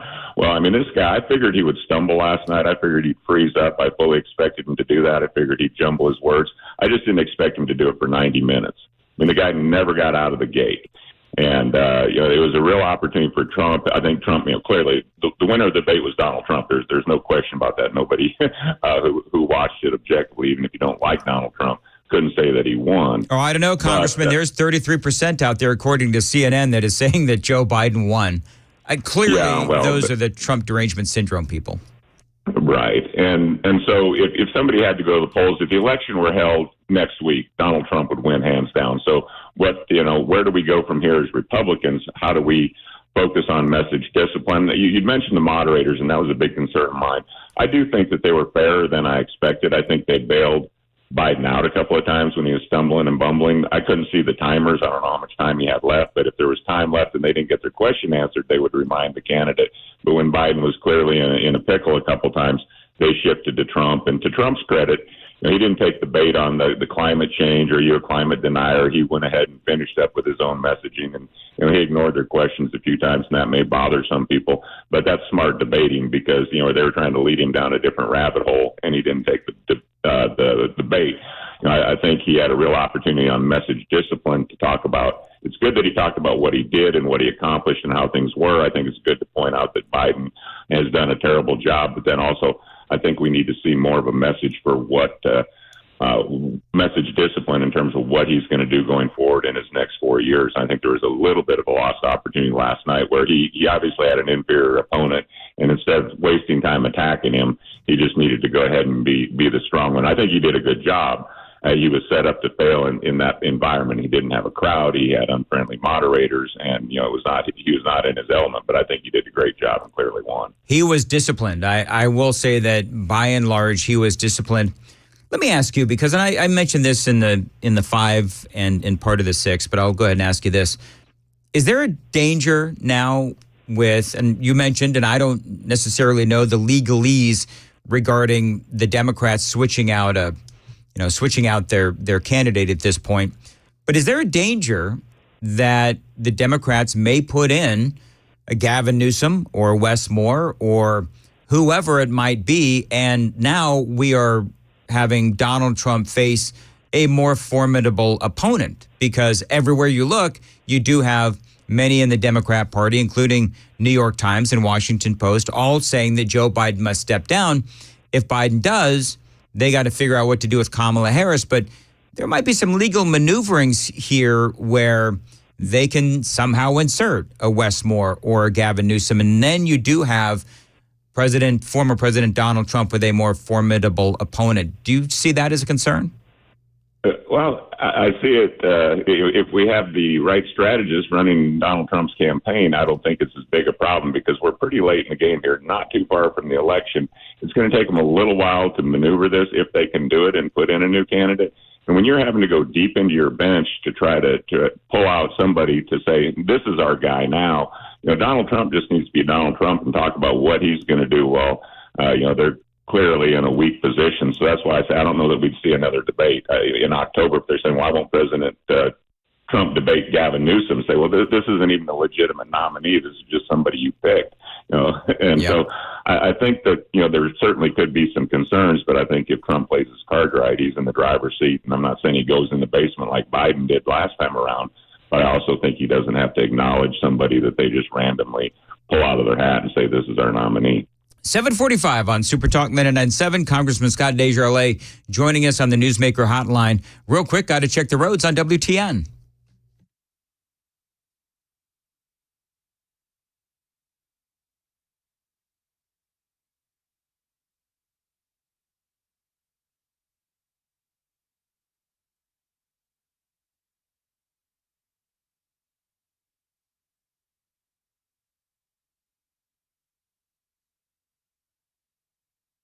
Thank you very much. Mostly sunny today, a high of 93, partly cloudy on Saturday, a high of 96.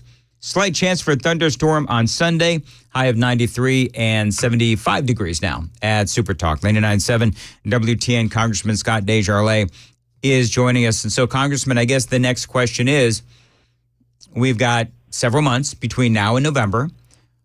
How do the Democrats, if Joe Biden does remain the nominee, and I don't think anybody really knows what's going to happen, but if Biden does remain the nominee because the Democrats just have nowhere to go, they've got Kamala Harris as the number 2, nobody wants her, they are just in a real bind. What do the Democrats do moving forward? I mean, they're in a tough spot, honestly. There's Democrats that are not going to vote for Donald Trump, and there's Republicans that are not going to vote for anybody but Donald Trump. So last night was really about those undecideds. It's a close race, 45-45 in the polling. So, let's say there's 10% of the people out there that are trying to decide who they're going to vote for. I'd be pretty hard-pressed to watch that debate and that performance and say I'm either going to not vote at all if I can't vote for Donald Trump, or if I'm undecided, I'm going to vote for Donald Trump, because there's only one person on that stage that looked capable of leading. And Donald Trump had a pretty good message discipline on the border, which is a bigger issue than moderators wanted to make it. Certainly the economy, people know they were doing better under Trump than they are now under Biden, so he's winning on that issue. Crime, whatnot, the felony counts against Trump, I think they fell on deaf ears. Everyone kind of sees that for what it was. Joe tried to take a shot at him. And frankly, Biden was the immature one last night in terms of his little jabs and jibes. It looked like playground banter. It was actually kind of embarrassing because, I think most Americans tuned in wanting to see which president has a vision for the next 4 years. Instead, we saw a lot of back and forth bickering. But for the Democrats, again, I think that they knew they were in a tough spot. That's the reason probably Biden chose to debate, or your theory that they were going to put Biden out there and say, hey, we got to make a change or we're dead in the water. And so that, they're at that moment right now. They've got to decide what to do. And I'd rather be a Republican and be Trump than be in the position they are right now. So you're a medical doctor. You and I were talking yesterday about what they could give Joe Biden to get him through the 90 minutes. I don't know if he was on anything, but whatever it wasn't the right mix. Your thoughts on on whether or not Biden was on anything? Clearly, they're saying that he was sick. It doesn't matter. I mean, he wasn't able to perform. Did you think he was actually on anything? It looked like, maybe Ambien or some other kind of sleeping aid. We talked about Provigil or something that kind of, a stimulant of some sort. It sure didn't look like he was. And cold or not, you can perform. Athletes perform when they're sick and all that. So, they can try to use that excuse. Is pretty lame. But no, he didn't seem to be on any medication at all. And maybe they were so afraid of the attacks that preempted the debate that they just said go out there and do what you do. Or again, maybe the Democrats wanted the world to see the real Joe so they can take care of the problem or try to. So what's next for the country? You're talking about, again, another, 3-4 months, whatever it is, until Election Day. It's clear that Joe Biden is not going to win the election. The Democrats are in a state of peril. And so what do the Democrats do? You're a member of the House. So what's going to happen legislatively for the next 4 or 5 months? What do you think? Yeah, there's not going to be much going on. We're doing appropriation bills. We're going to go vote here in about an hour on 3 of the 12 appropriation bills, or 11. And, we're going to, come up with some type of a Republican budget plan that the Democrats will probably reject. The Senate probably won't take it up. We're probably going to end up with a continuing resolution. But legislatively, you're not going to see a whole lot. Now, as Republicans, we can do messaging bills, and, we really should unite and have some strong border security initiatives. We've already done that, but I think it wouldn't hurt to do it again. We could do some economic plans, but we can basically do messaging bills. The Democrats aren't going to help us with anything. If we can unite these next few months as Republicans, there's not a lot of legislative weeks left between now and the election. I think it's something like 6 legislative weeks. So, we just need to be very strong in our messaging and our vision for the country. I think we have the right vision. We have the winning strategy. There's a lot of problems all Americans know we're facing, and Biden certainly didn't give any solution to those. Trump did.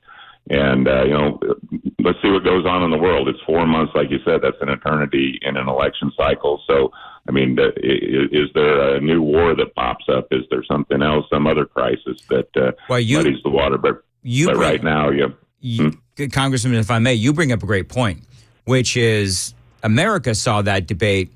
The world saw that debate. And so does Joe Biden's debate performance put us more risk on the world stage? Yeah, absolutely. It's what does the world do with that? They know right now, looking at that they're probably getting 4 more years of Donald Trump. And I think China is more fearful and respectful of Trump. I think Putin and Russia, despite what the liberal media tries to spin, North Korea, all those different countries, I think, know that our military and our posture will be much tougher under Donald Trump. So I don't know what they try to do. It'll be interesting. But like I said, I expected that Trump would prevail last night. I did not expect that Biden would totally be a no-show. And so, we're the morning after. The news cycle changes rapidly. So I don't want to knee-jerk, but I feel better about our chances now than I did when we talked yesterday morning. Congressman, have a great weekend, and looking forward to speaking to you again soon. Always great perspective from Congressman Scott Desjardins. 7:51 on Nashville's Morning News on Super Talk 99.7 WTN. Want to tell you about my friends at Cove Generators. Listen, friends, you need a backup home standby generator in your life, and I've got just the place. Cove Generators. Now, right now, listeners to my show get a free, upgraded 10-year warranty and $500 off when you mention my name, Dan Mandis. Now, Cove Generators, they are your premier Generac home standby generator dealer in the state of Tennessee. Now, if you have any questions about generators, Cove Generators can answer all your questions. My buddy generator Dave, he's going to answer whatever you ask before the purchase, during the purchase, and yes, after the purchase as well. Cove Generators, they are your partners in keeping your power on. Again, if you want a backup home standby generator, Cove Generators is the place you've got to go. They've got that great deal going on right now. A free, upgraded 10-year warranty, $500 off when you mention my name. That is a deal, by the way, you're not going to find anywhere else but at Cove Generators. They also offer you terrific financing as well. 931-559-3311 is the phone number. 931-559-3311. CoveGenerators.com. Terms and conditions may apply. Ken Weaver, what's coming up in the news? Reaction from the Biden campaign to his performance at CNN's presidential debate last night. We've also got some news. The NFL yesterday in federal court vowing to appeal. We'll tell you about it at 8 on Super Talk 99.7 WTN.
$7:56, Nashville's Morning News on Super Talk 99.7 WTN. Ken and Johnny, much thought has gone into whether or not I should post the photograph of me in my new cowboy hat. I think you should. I think you got to do it, Brother Dan Mandis. Yes, sir. So I've gone ahead and posted to the Dan. Well, I posted to my personal page by accident because I never post anything on my personal page. But I'm going to post to the Dan Mandis Show Facebook page, me in my new cowboy hat. The great thing about this photograph is I'm in my cowboy hat and Murphy Show photobombed. Of course. The picture. Who else? How does Murphy do what he does? He's just... I love Matt Murphy. Can I just tell you how much I enjoy spending time with Matt Murphy, Chris Hand, and Brian Wilson? You're a fun group. Well, you guys are fun. We all love working with each other, and we had such a good time last night at Hop Springs. Cannot wait to do it again. All right, coming up next, I may go ahead and take some calls, Johnny. I'd love to get people's reaction to what happened last night. 7:58, Nashville's Morning News on Super Talk 99.7 WTN.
Eight o'clock on the dot. I'm Ken Weaver with your top stories. Got the full forecast and traffic in 5 minutes.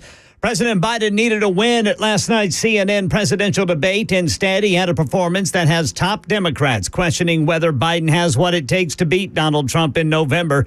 But listen to this from Mary Bruce, who's covering the Biden campaign this morning. They know this was a very bad night for the president, and they are well aware of this wave of panic that we are now seeing from Democrats. But they insist and argue that, look, this was just one night, that this race was never going to be determined in a single debate. And they are adamant that they are not going to change course. Now, CNN says its poll shows 67% of debate watchers thought former President Trump won the debate compared to 33% for Biden. Stay with Super Talk 99.7 WTN for in-depth analysis and reaction all day, starting with Dan Mandis right after traffic and weather.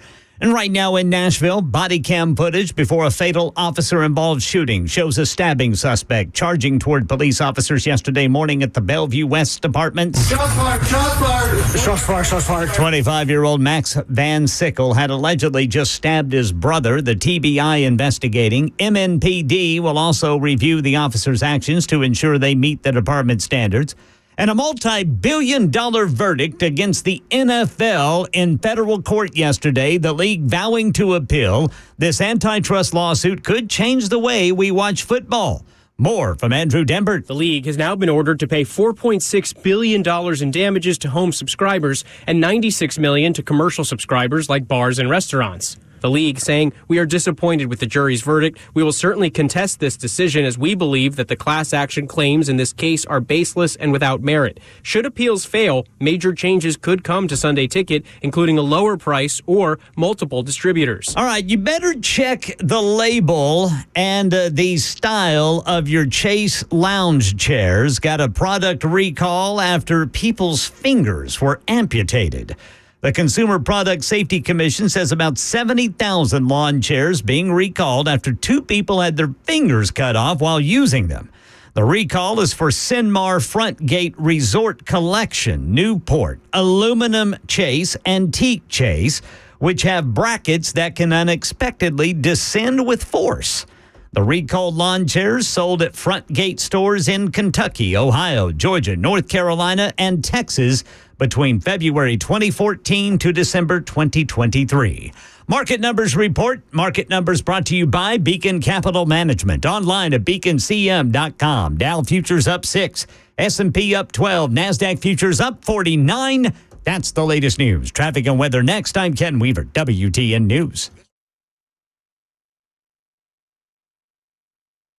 Hey, what's up, guys? This is Matt Murphy for Members Nutrition. I want to tell you about the Members Nutrition difference, and I want to encourage you to go over to the Members Nutrition website. Number one, they believe at Members Nutrition that they can sell vitamins and supplements at a lower cost point, and they're doing it every single day at membersnutrition.com. Number two, they want to make these products right here in the United States of America, not from some overseas company, and they do that every single day. I encourage you to go to membersnutrition.com. You'll get 50% off your purchase price at checkout. You don't have to put in any codes. Just go to membersnutrition.com. Once again, membersnutrition.com.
Information fueled, opinion driven. This is Nashville's Morning News with Dan Mandis. And so, my fellow Americans, we talk news. 8:06, Nashville's Morning News on Super Talk 99.7 WTN.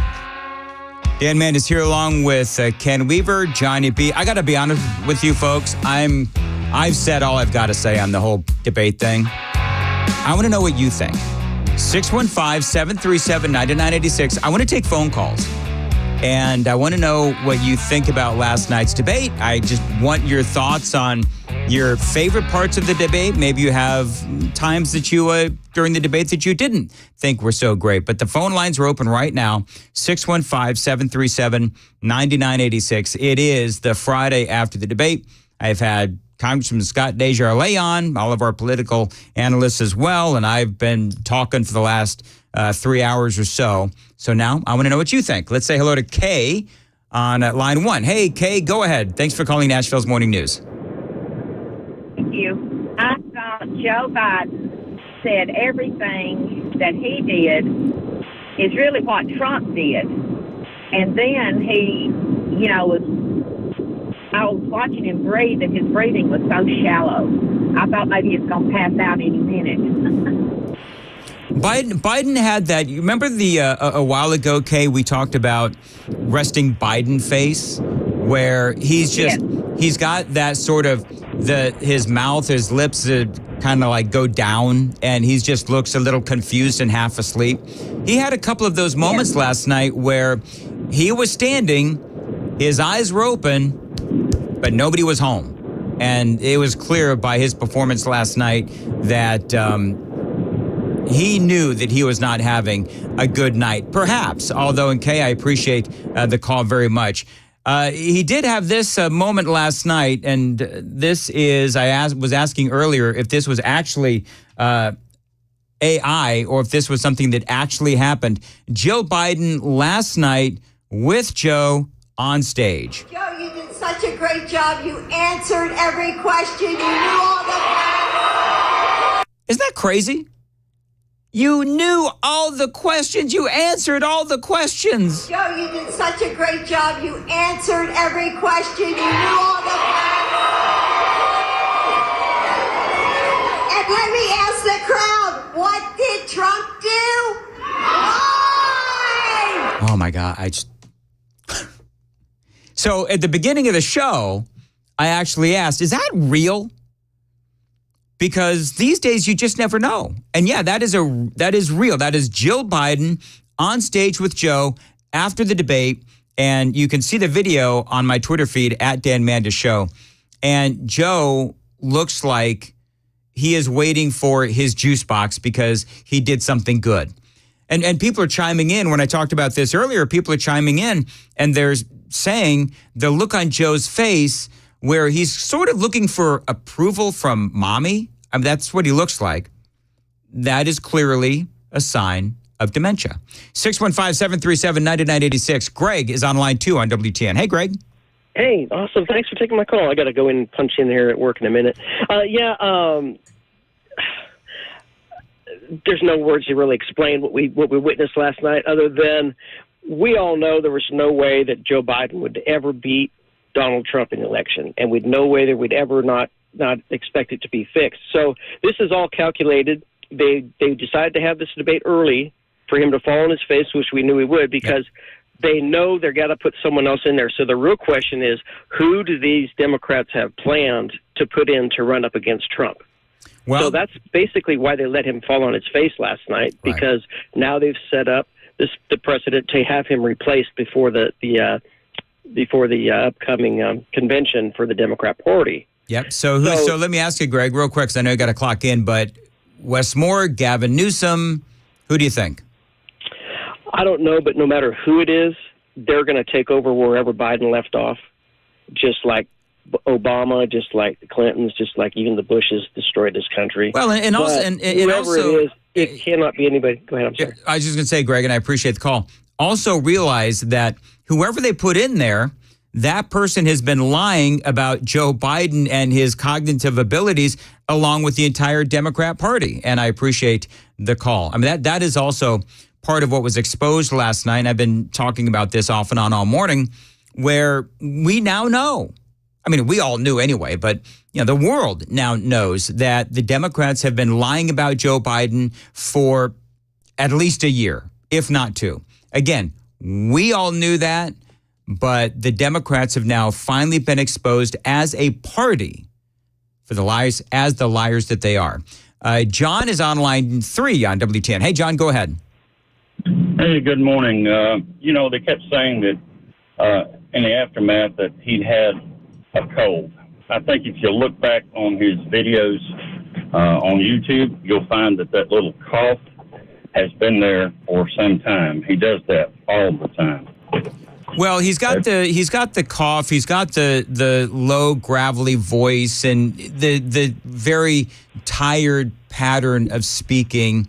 And I want to make perfectly clear, though, and John, I appreciate the call, that even if you take out the way that he was speaking, how tired he was, the cough, all of that, he still told a whole bunch of lies as well.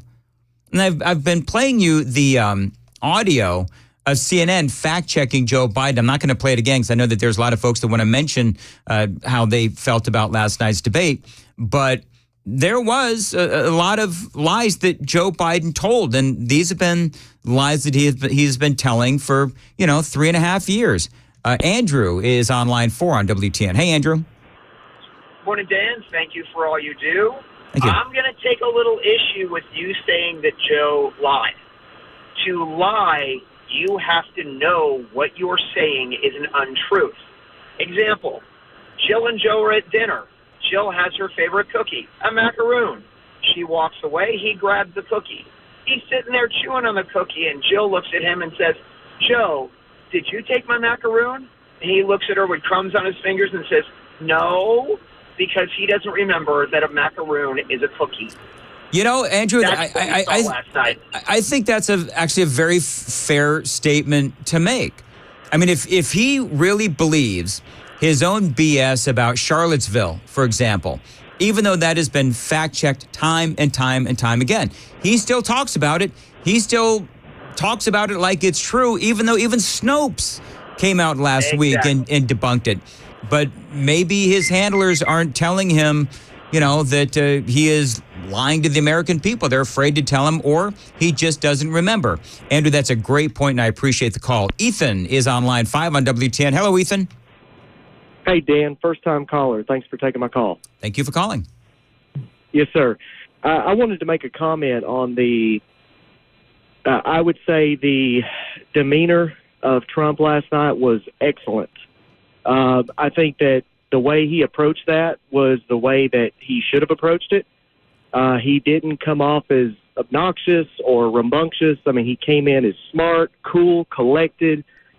And anytime you notice that during the debate, Biden time after time after time insulted Trump by calling him names and spouting lies, and yet Trump would just kind of grin, or he would just stand there, and he never really once tried to talk over Biden, even though I know that physically was impossible. But yet I think he did a great job, and I loved that version of Trump very much.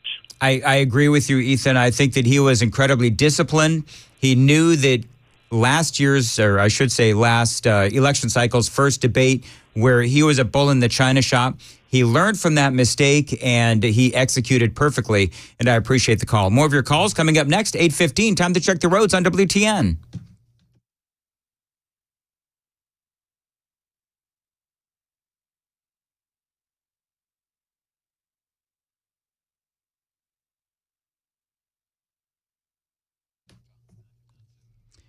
Mostly cloudy today, a high of 93. Partly cloudy on Saturday, a high of 96. Slight chance for a thunderstorm on Sunday, and a high of 93. 77 now on WTN. Taking your calls on, I've been talking about this for 3.5 hours. I do want to know what you think. I've gone to the phones, and that is where we find Corey on line 3. Corey, you're on WTN. Good morning, sir. Thank you for taking my call. I just want to say that the one thing that I can't fit in my head is people saying, or the left saying, that Trump didn't answer questions, and they're splitting hairs, in my opinion, and focusing on splitting hairs, because granted, I will say that the question asked from both candidates, if they gave him a question, they wouldn't answer that question. And with Trump, he was on his game to the point of he would always have extra 30 seconds, 50 seconds. And then with that time, he would say, what's the question again? And he would answer it then. I think that's kind of funny that they're not pointing that out. They're just saying, oh, he didn't answer, or he wouldn't answer the questions. There was one there was one question, Corey. I was actually driving home from the event last night, And there's one question where it was something about child care tax credits. And they asked him the question, and he didn't answer the question. And then they gave him another 35, 40 seconds, and he went and talked about something else. And here's the deal, though. And Corey, in 30 seconds, did you like that debate format last night? I'm going to tell you that I did. I did, actually. It was more impressive than I thought going into it or starting to watch it. I thought it was going to be a crap show, lie after lie, which there were. But, I mean, I did like the format. It was more impressive than I went in thinking anyway. All right, Corey, thanks very much for the call. I appreciate it. James is on line 1 on WTN. James, go ahead. Yes, I was listening to one of your commercials. I'm driving an 18-wheeler down in Georgia, just listening on your app. But I heard a commercial a while ago. One of your guys was talking about that 33% of Americans thought that Biden won it. It beats all I've ever seen that people's dedication to stupidity shows so bad. Be honest with me. How is 33% of America's population look at that show that they had last night and even you got to be really, they're the ones that was on the medication last night. If you honestly thought Joe Biden won that debate, even the Democrats know better. Well, James, love you so. Thank you, James. I appreciate it.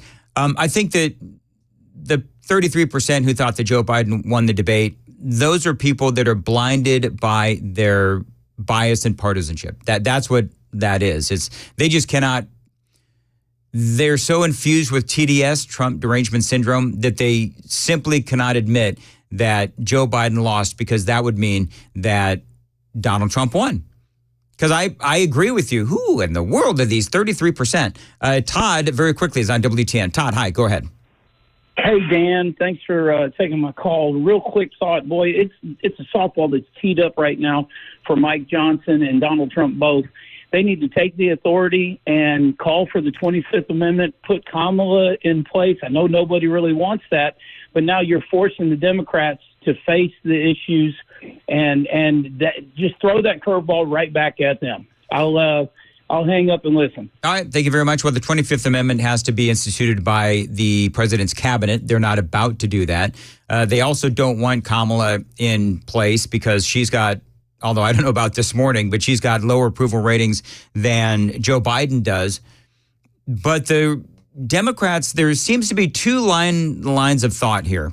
Number one is the Democrats are in a pickle because Joe Biden was terrible last night. We all understand that, know that. Other people will say, well, this is all part of the plan. The Democrats needed a way to elbow out Joe Biden, and so this is all going according to plan. I think either one of those lines of thought are valid, because it doesn't make any sense for the Democrats. They knew that this was going to be a crap show. They absolutely knew that it would, but it was also a Hail Mary because Biden was not doing well in the polls, and they thought if he actually can prove that he can put, a string of sentence together, that he'll prove to the American people that he's up for the job. Clearly, obviously, he's not, and I appreciate the call. Frank is on line 4 on WTN. Hey, Frank. Hey, good morning. So I just wanted to say my favorite part of the debate last night was when Biden got done talking and Trump said, I don't know what he said. I don't think anybody knows what he said. Yep, that was a funny moment.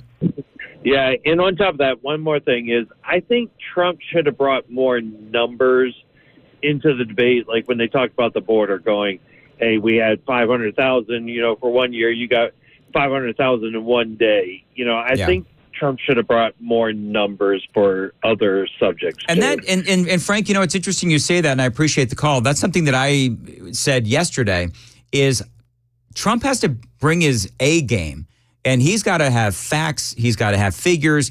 He's got to be buttoned down. And there are times when he just likes to say, is the greatest we ever saw, greatest economy, this, that, and the other. And it's like, okay, but bring the numbers, because I think that is important. And I appreciate the call. Scott is on the line. Scott, go ahead. Hey, just wanted to mention, I don't know if anybody has brought this up yet, but when they were walking out to the podiums, Joe was waving at the crowd. You got to feel sorry for the guy a little bit. He waved once at the moderators, and then he waved towards the podium. Maybe he was waving at the camera guy, but he was clearly a lost pup. He sure was. There were times when he had that look on his face where he was just lost. And as I said before, and Scott, I appreciate the call. As I said before, he had that resting Biden face, which is basically a look of confusion and irritation. Chuck, you've got the last word. Chuck, go ahead, my friend. Hey, Dan, good morning. Love you guys at 99.7. I'm going to interject a little bit different thought. Biden's performance obviously speaks for itself. And Trump didn't do bad. I'm a big Trump supporter. Mm-hmm. Don't get me wrong. But I wish that he would have taken time to look at the camera and talk to the American people. He had 2 minutes for his answers. Frequently, he didn't need that whole 2 minutes. He could have easily saved 15 or 20 seconds. And don't look at the moderators. He looked at the moderators the whole night. Look straight into the camera and tell the American people something to the effect of, look, folks, we're in a deep hole here, but we can dig our way out of this. You know who's Chuck, who is really good at that, and I know this is going to trigger some folks, Chris Christie was really good at looking at the camera. Ron DeSantis was good at that when he roasted Gavin Newsom. You're right, Chuck. He was. Presidential. It's the way to look presidential. I'm sorry, Chuck. I didn't mean to cut you off, but you're right. It is, because I'm way late, but you're right. It is the way to look presidential, and even further, and perhaps more important, it's also a way to connect with the people whose vote you are trying to obtain. And I appreciate the call, Chuck. 823 on Nashville's Morning News. Listen, if I know anything about fixing up my house over the years, it is that good companies are really hard to find, which is why I'm so glad that I can tell you about one of the great ones. Let me introduce you to Copper Creek Electric. Now, Copper Creek Electric has been electrifying Middle Tennessee since 2008, and whatever you need done, they can do it. From residential remodels to new construction, Copper Electric will do any job you need, from your home to your business. These folks at Copper Creek Electric do it all, and they do it right the first time, and they'll tailor the job to your needs. Now listen, the electrical in your home or business is serious, and it does need to be up to code. Copper Creek Electric can do it all, and they do it. They're licensed, they're insured, and they're going to do it for a reasonable amount of money. They're technicians. They have to pass drug tests and background checks as well. In other words, you can trust them with your wallet and your home and business. So check them out today. Tell them Dan Mandis told you to reach out. Copper Creek Electric, 615-476-8697, 615-476-8697. It is 8:25 on Nashville's Morning News on Super Talk 99.7 WTN. Ken Weaver, what's coming up in the news at 8:30? So what's next for Democrats after last night's CNN presidential debate? Hear from one of our congressmen. New school policy approved for gender identity in Wilson County. And how might Tennessee be impacted by a major pharmacy announcing store closures at 8:30 on Super Talk 99.7 WTN.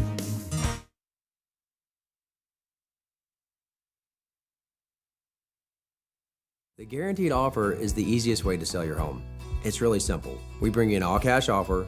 You close in as little as 21 days. No home inspections, no lock boxes, no open houses. Go to markspain.com to get a guaranteed offer and start packing.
8:30 on the dot. I'm Ken Weaver with your top stories. Going to be hot today. Full forecast and traffic in 5 minutes.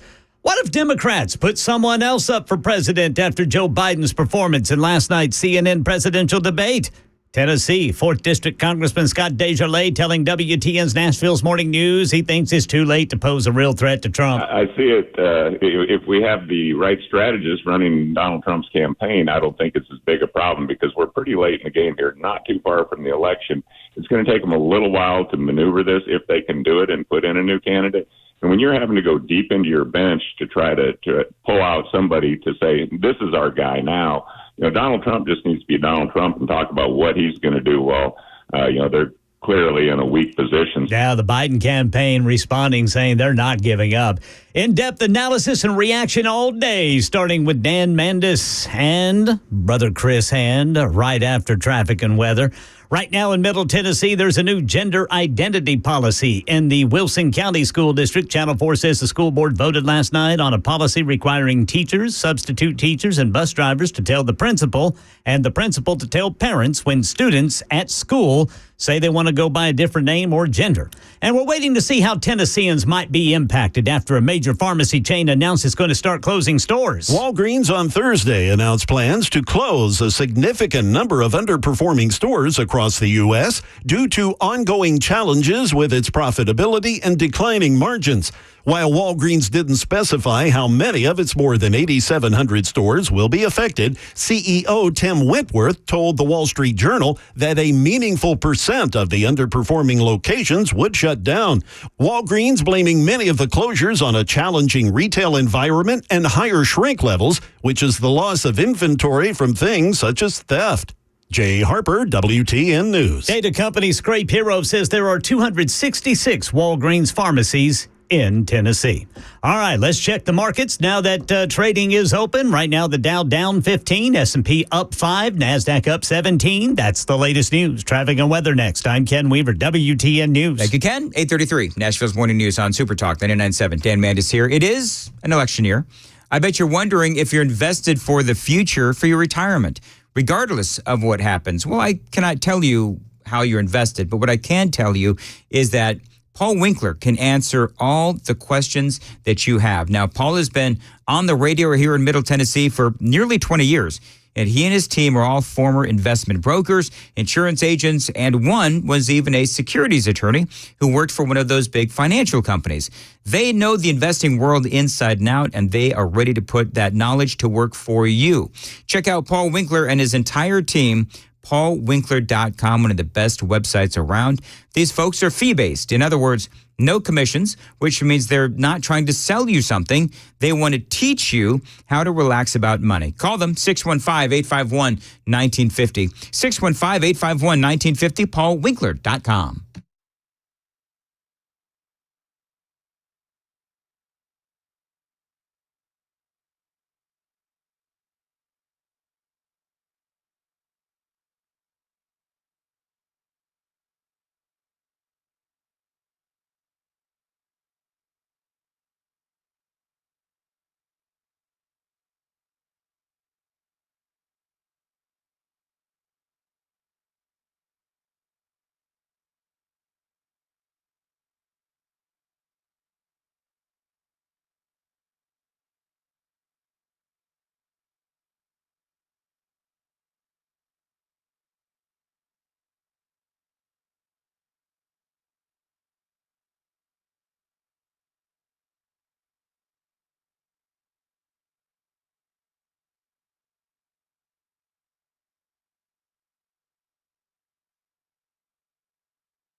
8:38, Nashville's Morning News on Super Talk 99.7 WTN.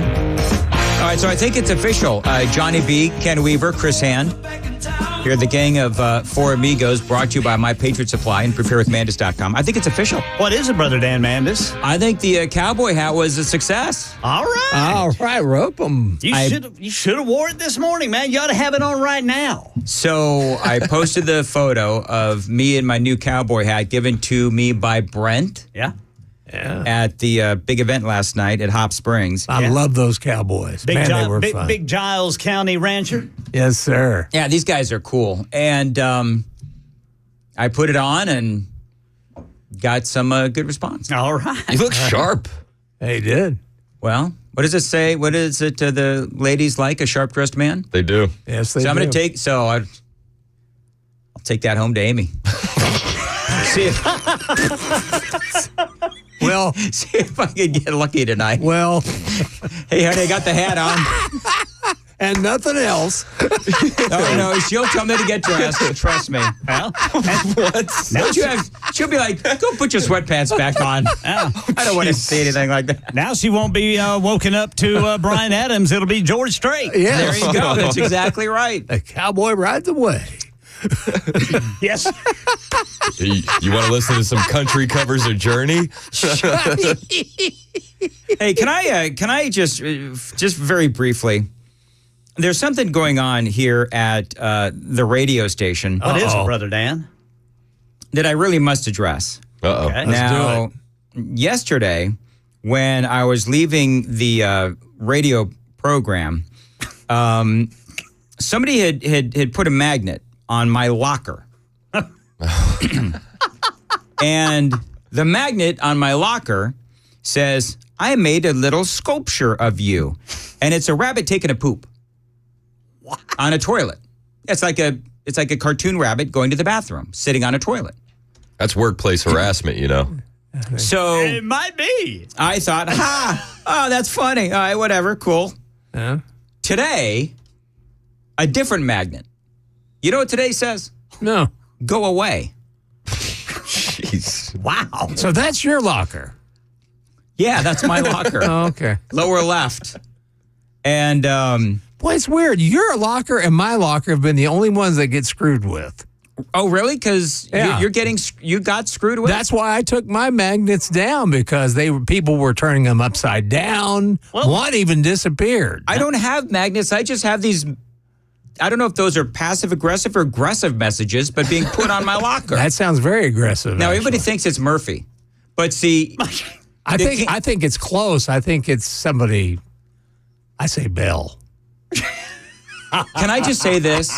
Bell doesn't care enough about me to put anything on my locker. Bell doesn't care enough about any of us. And Murphy wasn't here when the first magnet was put on. That's right. He was gone. Mm-hmm. Wait, he wasn't here? No, yesterday morning at 9 a.m., he wasn't here. But he would have been here the day before.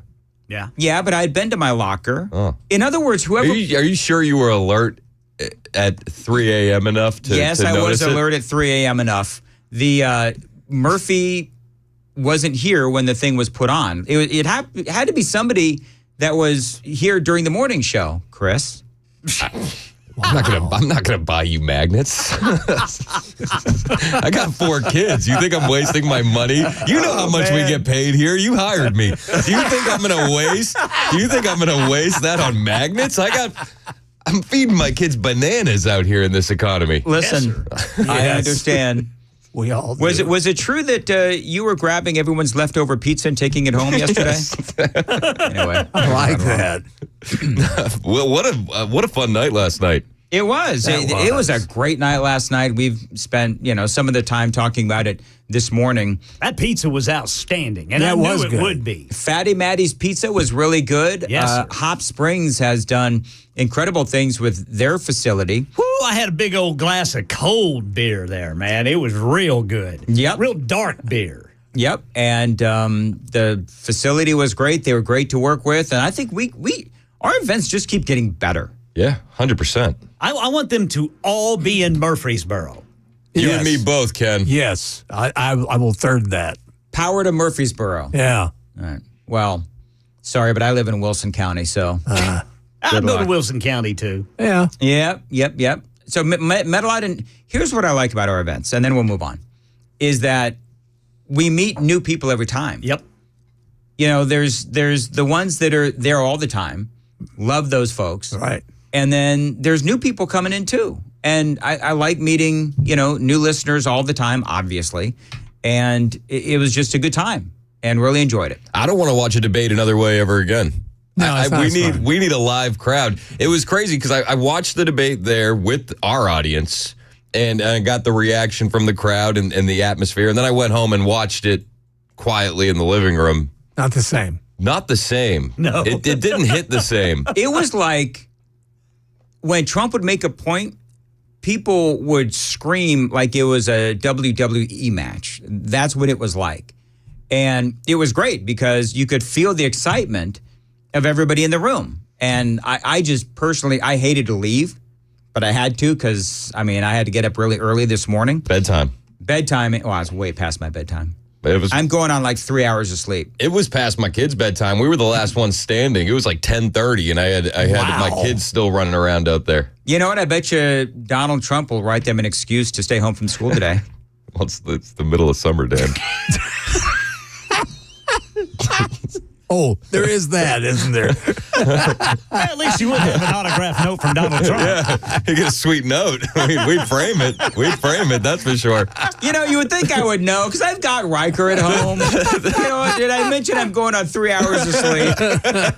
I'll make sure Riker wears his jacket. Could be cool today. Dan has a cold. Yeah, do you have a cold? Is that what's going on? That's what it is. That cracked me up this morning that's one of the first things I saw when I woke up. One of the alerts on my phone was that Biden campaign claims he had a cold. Yeah, let's think of anything we can. How do you prepare for 2 weeks and then go back to the well with tired old hoaxes that even the neckbeards at Snopes have debunked? Yes, that is exactly right. He had 16 people on it, boys. Nobody said, hey, we're not going to do the very fine people thing. Nobody told them that? See, here's what I said earlier. What I said earlier was that I think that when people have Alzheimer's and that kind of thing, they have certain things that they remember from way back when. Right. And they just repeat the same thing over and over again. My stepmom, Dale, had it. And, she would tell the same story over and over again, and I would act like it was the first time that I'd heard it every single time. I think that's what's happening with Joe. Well, that's like his speech. Was it Emory University? Where, he was talking about black men being gunned down in the streets. Morehouse. It's Morehouse. Yeah, Morehouse. Yeah. It's like, what? Oh, it's like he marched in the Civil War marches and the sit-ins and all. It's just You got arrested with Mandela. Yeah. Well, and here wrestled President Lincoln. and here's the thing, and we got some great Kamala Harris audio to play, but part of this and part of my shtick on this, maybe you heard it, maybe you didn't, but is that we've all known that the Democrats were lying all this time. Now suddenly they're panic-stricken because their candidate is doing horribly. But I think part of their problem is that this proves that they've been lying to us all along, just like the credibility of the laptop from hell and COVID could have started in a Chinese lab and on it goes. Biden, the look on his face when Trump confronted him about the laptop, that was golden. It was. You saw Biden's face. It already looked weird. And you know what? I haven't. Yeah, resting Biden face. Yeah, and he had the chin thing again. Did you guys notice that? I did. That, man. I think I said to Murphy, "Oh, he's been sleeping." Yes. You got the. What do we call those? What did I call those guys? Chinticles. Chinticles. Yeah, we said something like that. Chinticles. Oh, you know what? By the way, no event, and then we'll play the Kamala audio. No event would be complete without an embarrassing Mandis moment. So, do you guys know? Do you guys know the bathroom at Hot Springs? Yes. Where Ken knows where I'm going with this. So, oh gosh, what happened? So, I almost feel like it would be funnier to not tell the story at this point and let the audience fill in the blanks. I'm sure about a dozen of them can. So I'm standing at the urinal, Now, That's Hot a good Springs, start. That's a good start. In Hot Springs, if you open the door, there's no hallway or anything. You're just there. And so everybody can see you. Yeah, so I'm standing at the urinal and somebody opens the door. And somebody else was trying to come in and go out. Oh. And people are looking in and I'm standing at the urinal. And it's like, I'm thinking, could you please shut the door? And it was like embarrassing. So there I am. People's vision of me last night was me standing at the urinal. Now, thankfully, there's a little partition thing there, and I didn't want to be a jerk, but it's like, oh, for the love of God. Hey, Dan, is that water deep? I could beat that. Yeah? So, all my kids came, and at a certain point, one of my boys said, I got to use the restroom. And he had to go. Mm-hmm.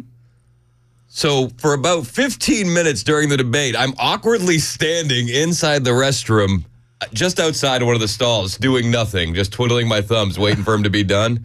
And people are coming in and having conversations with me, and I'm just standing there. I keep glancing over, and my son's like, "Not yet, Dad. Not yet." That's funny. I remember those days. Yet. Brother Dan, you should have wore Brent's hat. Nobody would have known it was you. Yeah. I should have and I could have. It covers up the bald head. You could have said, "Why don't you close the door, partner?" That's right. That's exactly what I should have done. All right, Kamala audio. You want to set this up? Yeah, Kamala Harris was doing her best to defend Joe Biden and his performance last night during an interview with Anderson Cooper. And Anderson Cooper just really laid into her. I got the point that you're making about a 1.5 hour debate tonight. I'm talking about 3.5 years of performance in work that has been historic. Historically Whether it be bad. The man who we saw on the stage tonight, is that the person you see in meetings every day? The person that you saw on the debate stage that has, for the last 3.5 years, up until today, right, performed in a way that has been about whether it be in the Oval Office. Look, that is, and by the way, if you see the video, she's got some body language like, "I am going to kill you, Anderson Cooper." You can see the vein in her forehead pulsating just a bit. Man. Anderson Cooper, man, asking the question. Yeah. Well, and I just love how she's like, up until today. Up until like today. all of a sudden. Yeah. The talking points from the campaign, one bad debate. We're going to base this on one bad debate. So I wonder what you think. Did we witness a coup of the Joe Biden administration last night? You know what? That I mentioned this earlier. There's two prevailing opinions. Yes, it was a coup. The Democrats put him out there knowing that he would fail. He did, and now, because they've been watching the polling, they probably have their own polling, so they needed a reason. So they put him out there knowing he would fail, and now they can do whatever it is that they need to do. They need to move Joe, they need to move Kamala somehow, and get somebody else in there. Throw Kamala Harris on the Supreme Court, make her promises, and then here comes Wes Moore, the new Obama from Maryland, and then he chooses a running mate. I guess that's one opinion. The other opinion is that they put him out there to see how he would do. And he obviously failed. Do we honestly think that Joe Biden is going to walk away at this point? I can't see him accepting to leave. I can't see him resigning. Not willingly. And not just him. Jill's not going to let that happen. She is turning out to be, Jill Biden is turning out to be the really evil villain in all of this. She is the most evil woman in America. My wife would never, ever let that happen to me. No. She would bring me home. Wait, hold on. What did you just say about Jill? She's the most evil woman in America. Did Hillary move to Canada? No, I think Jill Biden outranks Hillary Clinton. Really? I do. All right, so I'm going to play this audio one more time. This is Jill and Joe last night and at some sort of a post-debate event. And that's not it. I was getting ready to say, they going to do traffic? That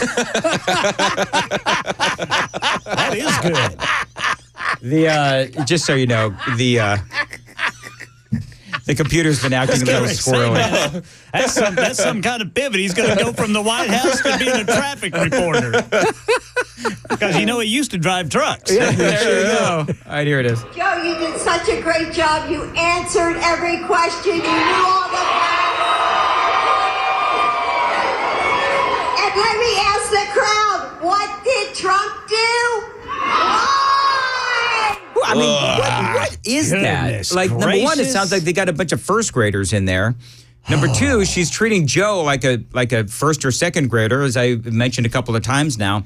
It's like he's waiting for his sippy cup or his juice or something. His participation trophy. His participation trophy. And he's got this look on his face like, oh, they're approving of me. And it's like, oh, Joe, you answered the questions. Are you kidding me? That's Joe Biden. Yep. So that right there proves that she is really a villain. Very bizarre. Oh, yeah. Where was that at? Because all I heard is he showed up at a Waffle House somewhere. Yeah, he was at a Waffle House. I saw the Waffle House. This was at like a post-debate party that they had. Okay. And there's rumors flying around, and I haven't seen the video to corroborate it, but a lot of people are reporting this, that when he left, the last thing he said was, "Thank you, North Carolina." I can believe it. I can believe it. I can totally believe that, too. And I think that's the biggest indictment on this guy. It's like the rumors that he poops his pants are believable. The rumors that he doesn't know what state he's in is believable. Oh, yeah. That says everything we need to know about him. In fact, when I heard Dr. Jill Biden say that, I'm thinking in his mind, he's going, oh, the nice lady that follows me around is approving. She likes what I did. That's nice. All right, what's coming up next? Well, there was a debate last night, so we're going to cover that. I want to get everybody else's take. We're going to talk about, was this an attempted coup? Mm-hmm. And then, will Joe leave? Will Joe leave? And if he won't, is the 25th Amendment on the table? I don't think so, because, I believe it should be. I believe it should have been 2 years ago, but his cabinet will never do it. See, I think that they might push it. Unless this is, as you say, a coup. And if that's the case, then that's why they put him up there. And if they go for the 25th Amendment, what's the play from the GOP? Do they sit on their hands and say, nah, we're good? Yeah, I think they should. Or do they push for it to get Kamala into the seat? Because if Kamala becomes the president, then she's never going to leave. She's not going to take a SCOTUS job. That's a demotion. You can argue that VP to SCOTUS is a promotion, but you can't argue that president to SCOTUS is a promotion. No, you can't. I don't know. You see, they're in a tough spot, but I'm totally with you on. There is a very strong possibility that this was a coup, and Van Jones was saying just that when he set the whole thing up by saying if Biden doesn't have a good night, then he's got to go. Well, what about this? Yeah. Look at how far he has declined and continues to decline. And are we really going to have another debate with him in October? I can't Is imagine. that going to happen? No. I doubt very seriously that he is going to be the candidate for the Democrats. Man, we could see some. I don't think we're going to get any debates. I like what Desjardins said in the interview with you. Why would Trump debate some toss in at the last minute? Exactly. Exactly. All right, we got to go. 8:56 WTN. Dan Mandis here for Patriot Supply, My Patriot Supply, where the phrase that pays is, if you're not preparing, you are failing. Now, what does that mean? It means that we have rogue nations hacking into our hospitals and car dealerships. Our grids, of course, are at risk as well. Now, we seem to be on the brink of World War III at any given time. And if you're not preparing for it, then you're not going to be ready for whatever happens. My Patriot Supply can help you with a great deal right now on emergency food. Go to preparewithmandis.com and get a 4-week emergency food kit for $50 off each. That's right. You're going to save $50 on each 4-week emergency food kit, plus they'll throw in free shipping as well. You can find all this at preparewithmandis.com. They'll last up to 25 years because of their special packaging. They taste good and offer over 2,000 calories every single day. So do it today. Remember that great deal, $50 off each 4-week food kit, plus you're going to get $50 off and free shipping as well. Preparewithmandis.com. That's preparewithmandis.com.